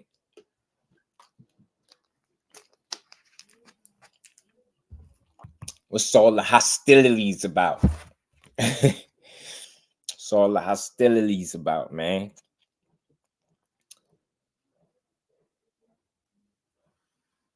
They're gonna really be mad when they drop a date. They still be, man. They be like, this fight is not even official yet. They're not even fighting. People pissed off, bro. Mine still look weird to me. Yeah, it's gonna be kind of hard to shake the it's gonna be kind of hard to shake it completely, Zenon, because we still got all them pictures in our head and them videos and how we seen them, and from there to now, he ain't all the way right, but I think he's trying to get there. And man, I want to give him the benefit of the doubt, but it's tough, man. I just hope he's been put up, I hope he fooled us. I hope he been pulling a hell of a trick, man. And I know that's wishful thinking, but man, I just hope it ain't as bad as it looked. You know what I'm saying? That's what I hope. I hope he ain't is worse off as I thought he was, as bad as I thought. You know what I mean? So we're gonna find out though, because April will be here in no time. He just didn't Shakur say on here that he would put it on the show every time from here on out. Instant rematch, anyone worst case scenario. Yeah, he felt like in terms of like that with the rematch stuff, he felt like those should be for fights that were more competitive or somewhat questionable as to who won. Yeah, he ain't Shakur ain't playing from here on out. But I think, man, that's what he's supposed to say, and I know he's gonna apply that. But at the end of the day, you know what I mean, under the circumstances, man, like you're not Superman, so I'm always gonna find respect for the performance when you go out there and you ain't all the way right, but you still give it what you got on the night and get that dub. It's just I respect it. You know what I mean? It's easy to fold under them situations, right? It's easy for things to go left and for you to end up on the wrong side of a loss. You get what I'm saying? Or wrong side of a decision in situations like that. So, you know what I mean? I think it's all about managing and being smart. Like I say, he worked hard work a lot, man. I think it's a balancing act. You get what I'm saying? We're just seeing it more. Yeah, 23. He got a lot on his plate. I'll say that. Ryan Garcia just got a lot on his plate. Yeah, very wishful thinking. But yeah, man, that's all it is, man. Just go out there and perform. That's why I say people be crying about rematches, man. Only if the fight was in question as to who won. Other than that, move on and just get better. Just get better. That's always the goal. Just get better. Get sharper, get smarter, keep growing. That twitching and dilated pupils hard to fake. Yeah, that's real. That's real. That's definitely real. That's real. That's something he do. It's like I see that the most, man. That's the most obvious thing.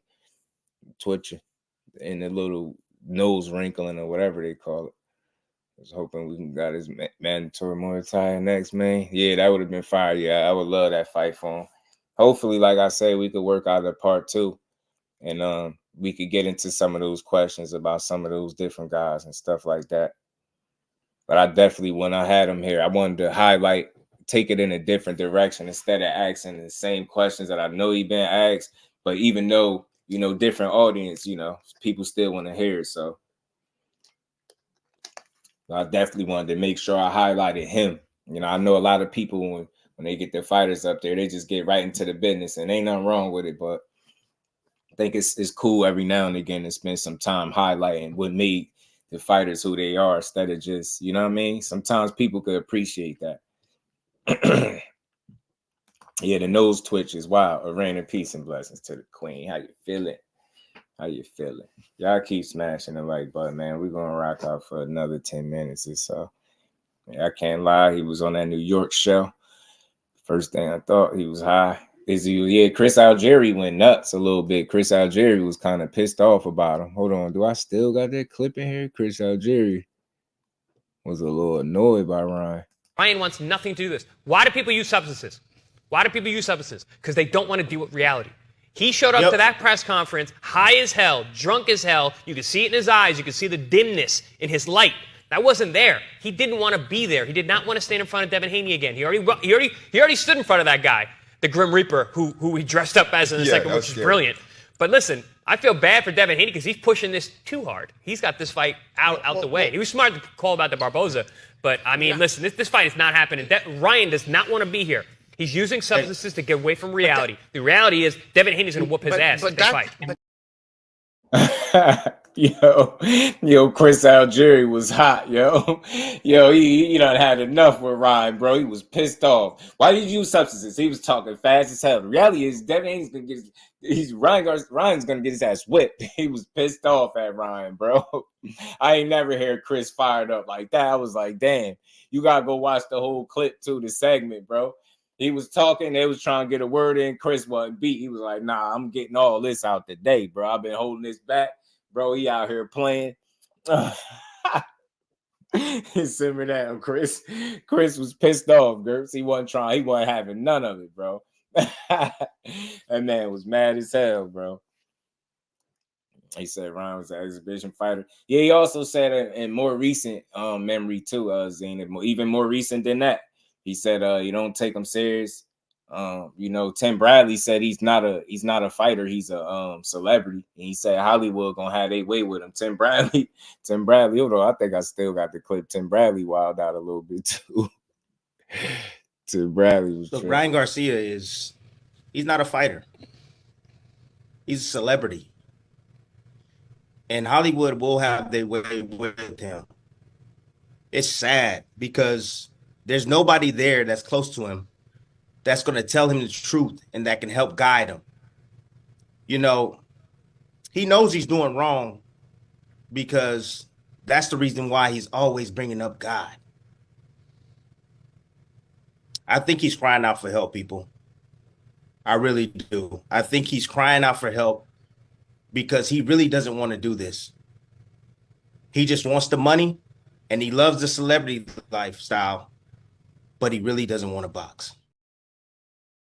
And then that's real, man. That's Tim Bradley, but we gonna find out. He definitely don't got them convinced. Mike Biggs Boxing, my bro. What's good with it, family? How you feeling, bro? Yeah, man. He don't got them convinced. But like I said, man, I usually can say we seen stranger things, but I ain't gonna lie with the some of the stuff Ryan been doing been pretty daggone strange. But I mean, it's just the timing of it at the end of the day, man. I think it's a time and place for everything. I can't tell him when to speak his truth. It just came at a very unusual time when you in the gist, in the midst of promoting a fight. You're in the middle of training camp and things like that. You just didn't think for this much stuff to really be on his plate, on his mind, on his heart, to the point where this is what some of the things he's been saying is what he been focused on as opposed to boxing in this actual fight. I think it made it real tough for a lot of people to really bet on him and really expect a much from him because of it. You know what I mean? But it is what it is. We're gonna see. Like I said, let's see who's the more competitive fight out of all of these fights. You know what I'm saying? Let's see. Let's see what fight ends up looking like an exhibition or something like that. Let's see. The fact that he's not asking for Barboza to take Ryan place shows you don't care. No, Ryan ain't right. Fame is more important than both of them. Yeah, Fame. Yeah, not just Ryan. He love that limelight. They love that limelight, and I think Haney loves the opportunity to go in here and possibly fight this dude. Believe it or not, it's not a fight that I could say I expected to see though. But it's funny how Ryan was the guy that raised his hand. That's very interesting to me. No one know Mathias. Yeah, they can't. I tell you what, we know him. We know his ass got a title. We know that, and we know somebody gonna have to fight him. Somebody gonna have to go in there and face the Grim Reaper and Mathias, man. You know what I mean? Look, I think Antuanne Russell will be a great fight. I do. Fame and the conversion, is what leads to more opportunity for sure. That's true. Get that paper. Mystery Machines, what's good, gang? How you feeling, bro? Ryan better. And he shows versus Snap. We're gonna see. They only seeing the Fame and dollar signs looking at Ryan. even around him, probably got bad intentions. Yeah, it's some people that is questioning the people that he got around him for sure.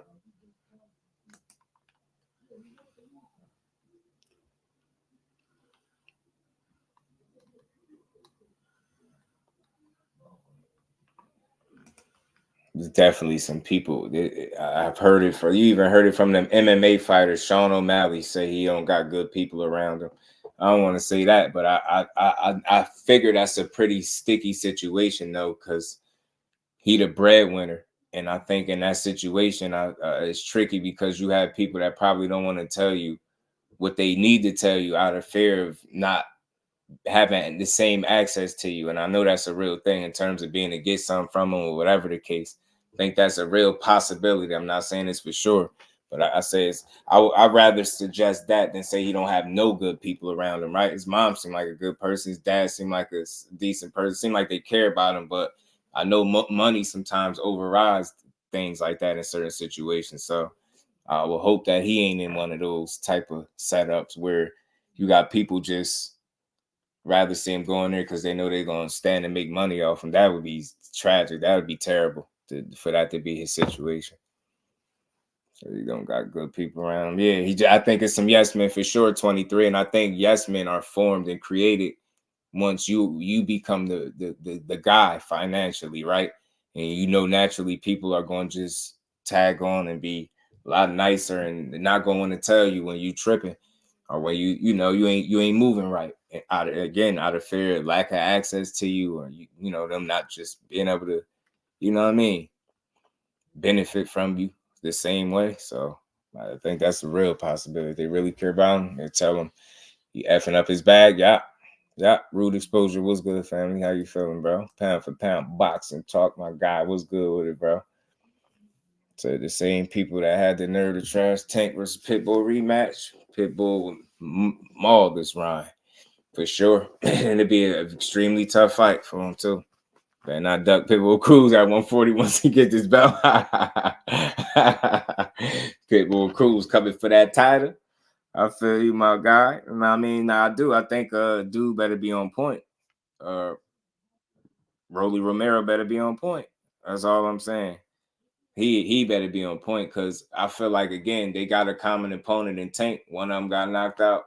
One of them survived a little bit because of the hand situation. And I feel like one of them still confidence is intact the same way it once was. I feel like Rolly he battling some demons right there from getting knocked out. I mean, Samuel was good with the family. So we're gonna see if what I'm saying has any, holds any weight on fight night. But I think it's a real possibility that, he dealing with the thoughts of him being knocked out. So I think his approach to the fights are just a bit different. I think he's less Rolly, if that makes sense. But I don't know. I could be jumping the gun. You know what I mean? We're gonna see. We're gonna find out with this fight for sure. Part twice was good with it, my guy. Double duty said Pitbull was food for not for Rolly, but not for Rolly. Now he might get him, man. Pitbull might get Rolly. They both, I told you that for me, they the crash out kings, bro. Pitbull and Rolly are the crash out kings. You know what I mean? They get in there and they crashing, bro. They get into it. You know what I'm saying? They get in there and they get to crashing, bro. It ain't too much method to their madness. They going in there to chuck leather and try to knock you out. So I think this should be a fun fight. I think the more hesitant guy can find himself in trouble. I think, it's going to be fun to see who get cracked first. I want to see who get cracked. I want to see who get cracked first, bro. Devon, what's good with it, family? How you feeling? Big Dre in the building. What's good, bro? Y'all keep smashing the like button for me, man. We're going to watch a couple more minutes, but we're winding down. Pitbull and 5 or 6 versus T.O. Damn, 5 or 6 versus T.O. Not Tiafimo. I don't know. He might do exactly what Tiafimo like him to do. Come to him.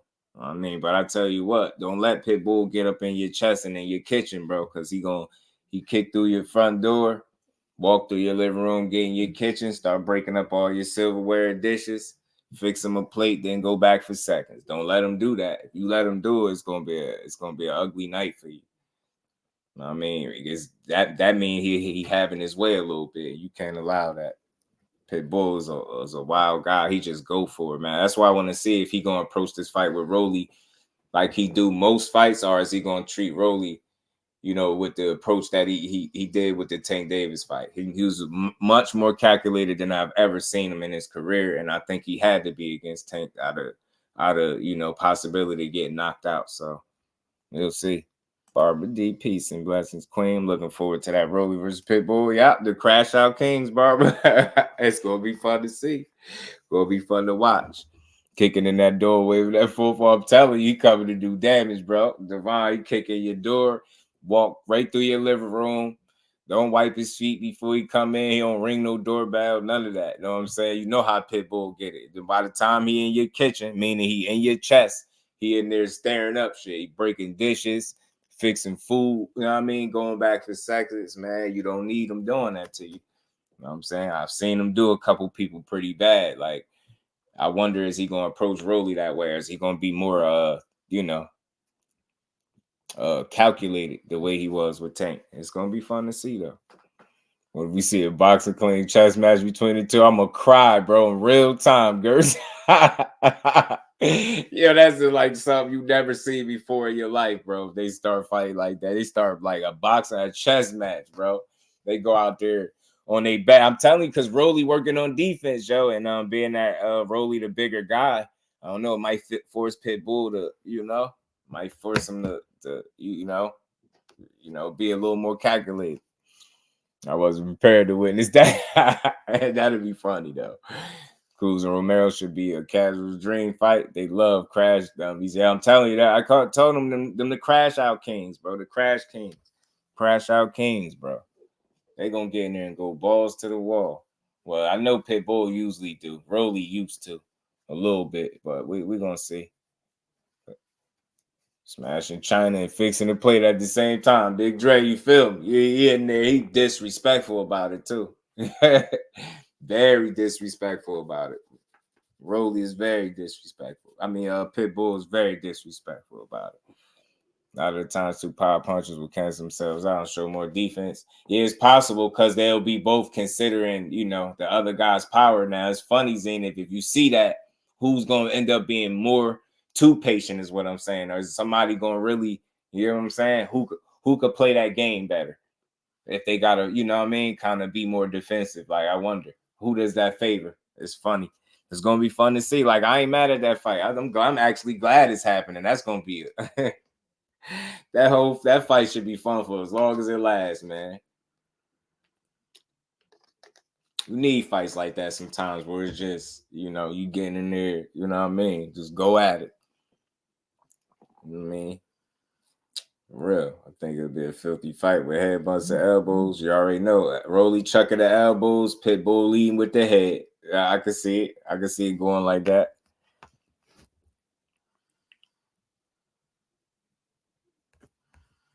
I could definitely see it going like that. Who that? Gabe Rosado? Okay, Gabe Rosado back at it. Pitbull got that power and can take a hell of a punch. Well, Rolly needs to watch his chin. Yeah, Rolly definitely got to keep that chin on top. He got to keep that chin on top. He got to keep that chin on top.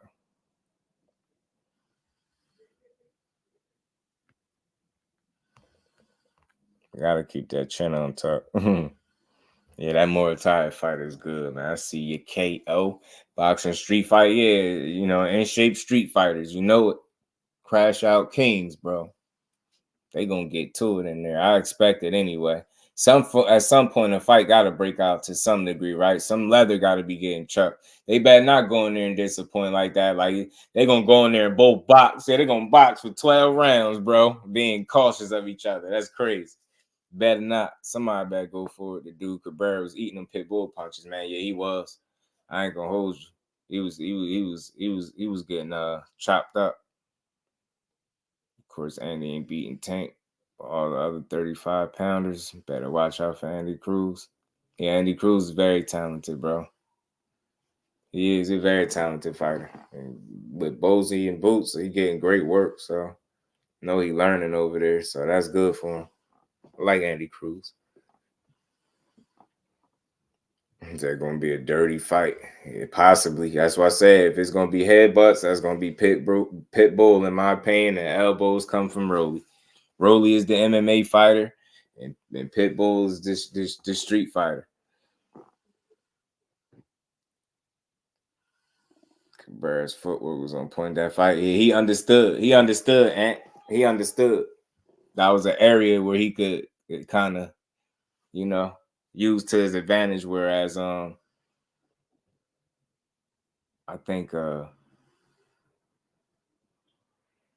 most people don't approach the fight with Pitbull like that. They just get overwhelmed by the pressure and him just being wild. And then even sometimes people will try to exchange with him, end up getting clipped, giving him what he wants. So Cabrera was limiting those opportunities and limiting the looks that he wanted by, using that ring. Front line, what it do, man? And this beast said, Bill Haney's good for boxing. Yeah, he is. It's fun for boxing. Great. Bill Haney's great for boxing. Cabrera was turning him all night. Yep, he understood the assignment. He just, I think, with more pop, puncher power, and maybe a different fight. The pivot fest, I'm telling you, I remember he was mad at Bull and matadoring him at points. Because I think that was the fight, if I'm not mistaken, that kind of annoyed me with Pitbull. That's the fight in a way I think I got turned off by. Because wasn't that the one where he swung? He did it a couple of times. I think he swung and almost like took himself completely off balance. I think he fell into the ropes once or twice. Like, it pissed me off. I think that was a guy. He was swinging just home run haymakers and missing and yeah, falling all into the ropes. Yeah, man, he be pissing me off. I ain't gonna lie, he do. And quote me on it, but supposedly Campbell Hatton's in negotiations with a fight with Mathias. That'd be wild. They better not dare do nothing like that. That's slaughter. That is slaughter.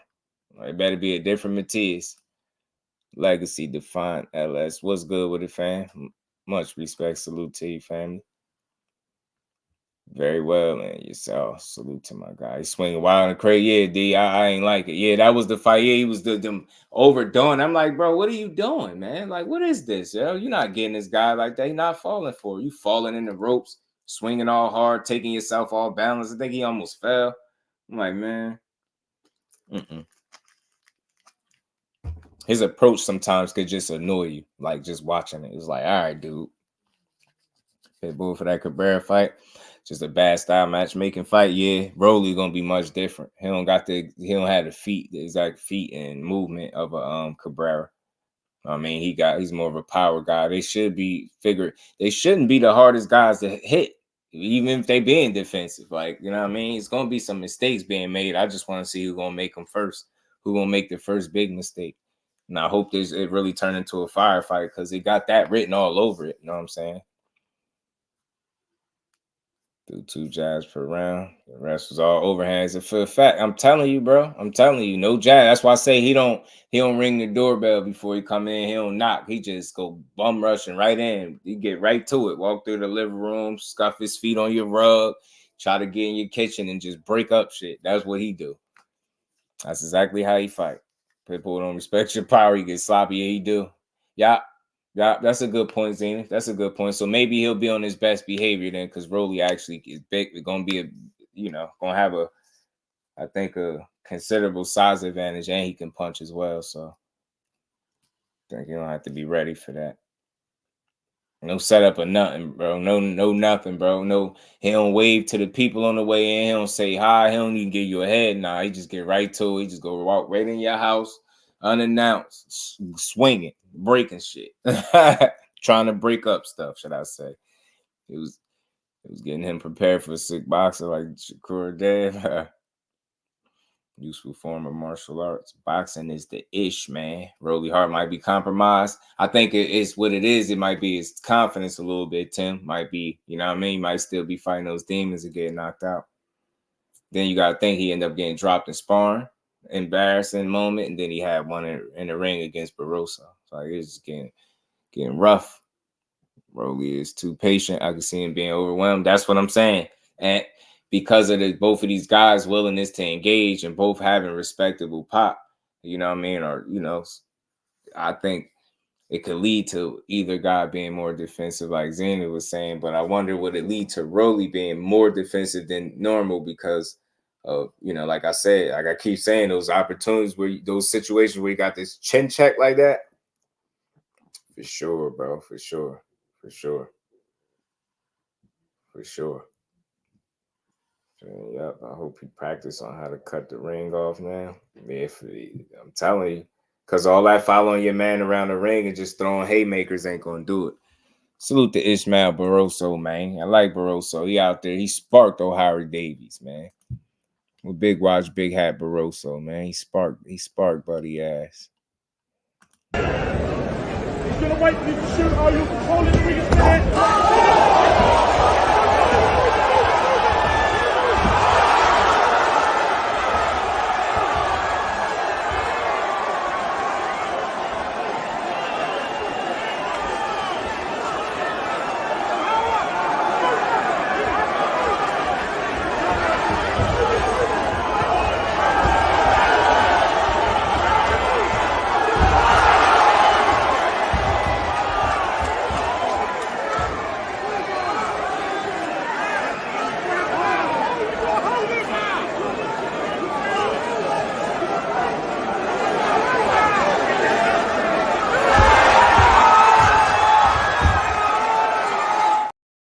Barroso went nuts, boy.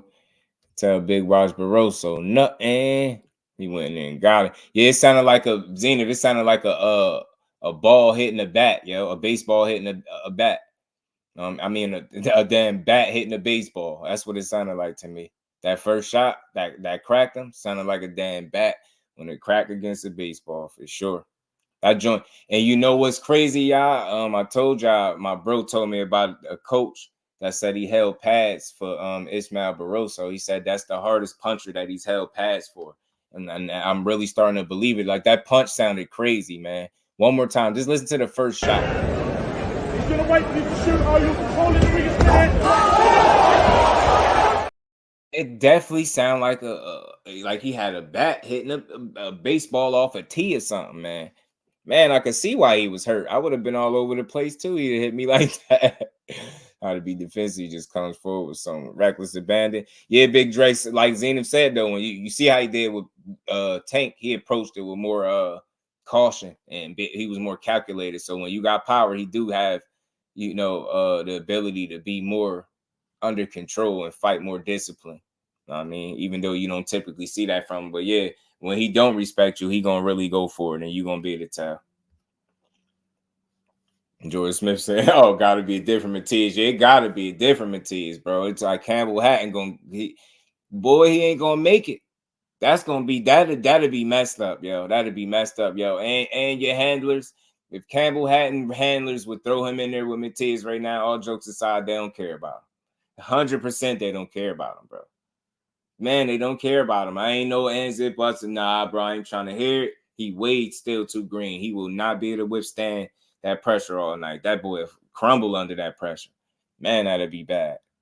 It'd be very bad. It's a hard fighting Pitbull style. Yeah, and he's small and he get in your chest. He aggressive. He can catch you.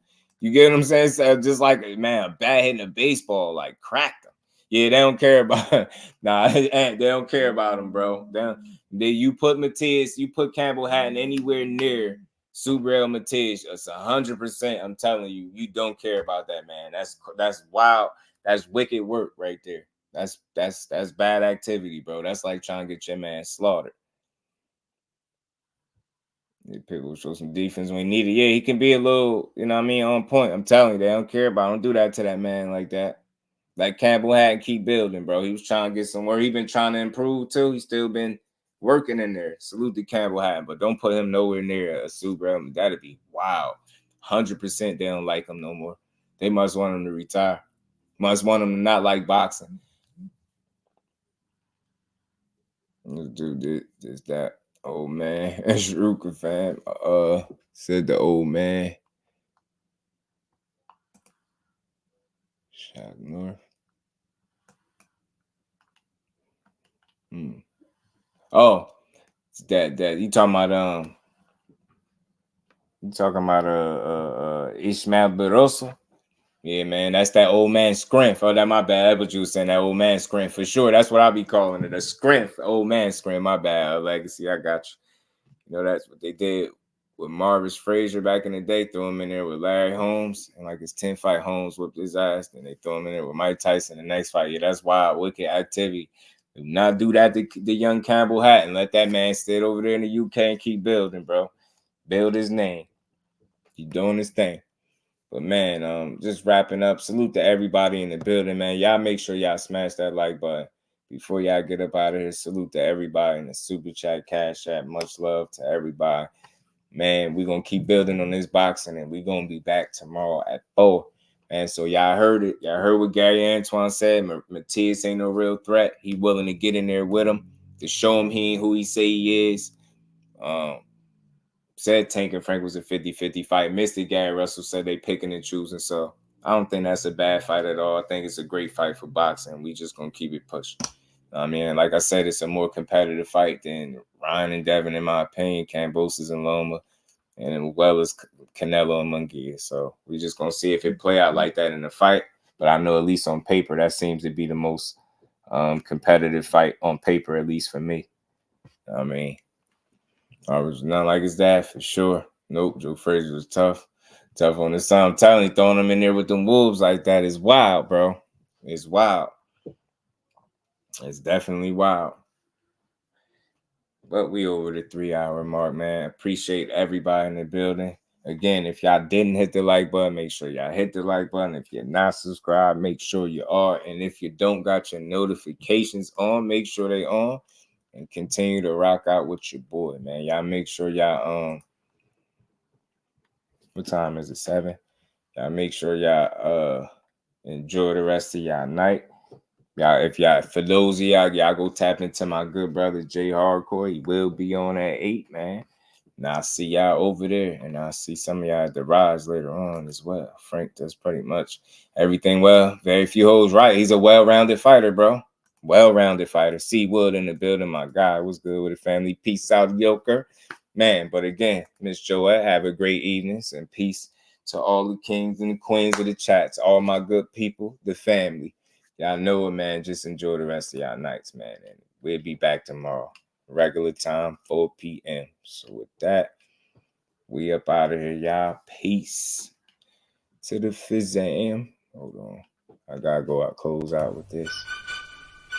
They're talking about, I want to punish him. This man's never punished anybody in his life, man. You don't punish nobody. You're going to get punished. You got the lowest punch output in boxing right now. But I'm the most accurate, too. That's fine. You walked into the wrong guy right here. This guy don't have no fundamental at all. All he's relying on is a weak-ass hook. That's it. That's all he's relying on is a hook. That's all. No defense, no nothing, no footwork, no head movement. He don't have nothing. I'll probably break your jaw. I promise you.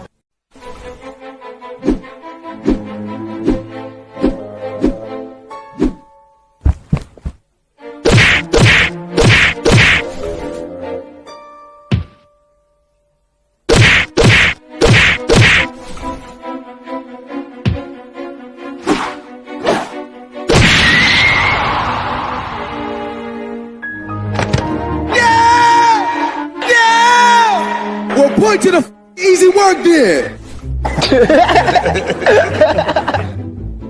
Don't let him bully you, son.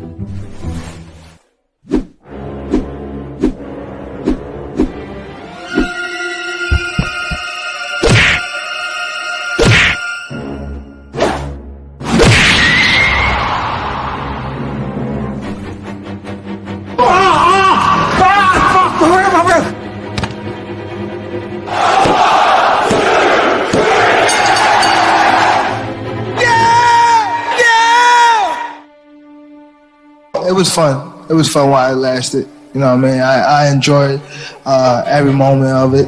It was a great fight. I hope to get a rematch one day. I didn't feel too good. I mean, I felt a little weak. My legs didn't feel too much under me, but it is what it is. I signed the contract, and that's that.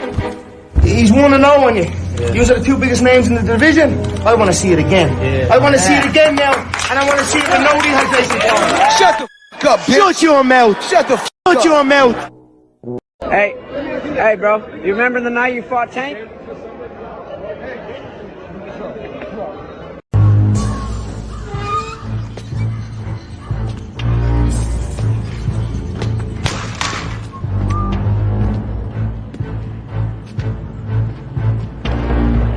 up, y'all? What's up, Red? Thanks for the bike. What you got on my 40, homie? I thought you had $200. I do. But I won't spend Red's money. I'm broke.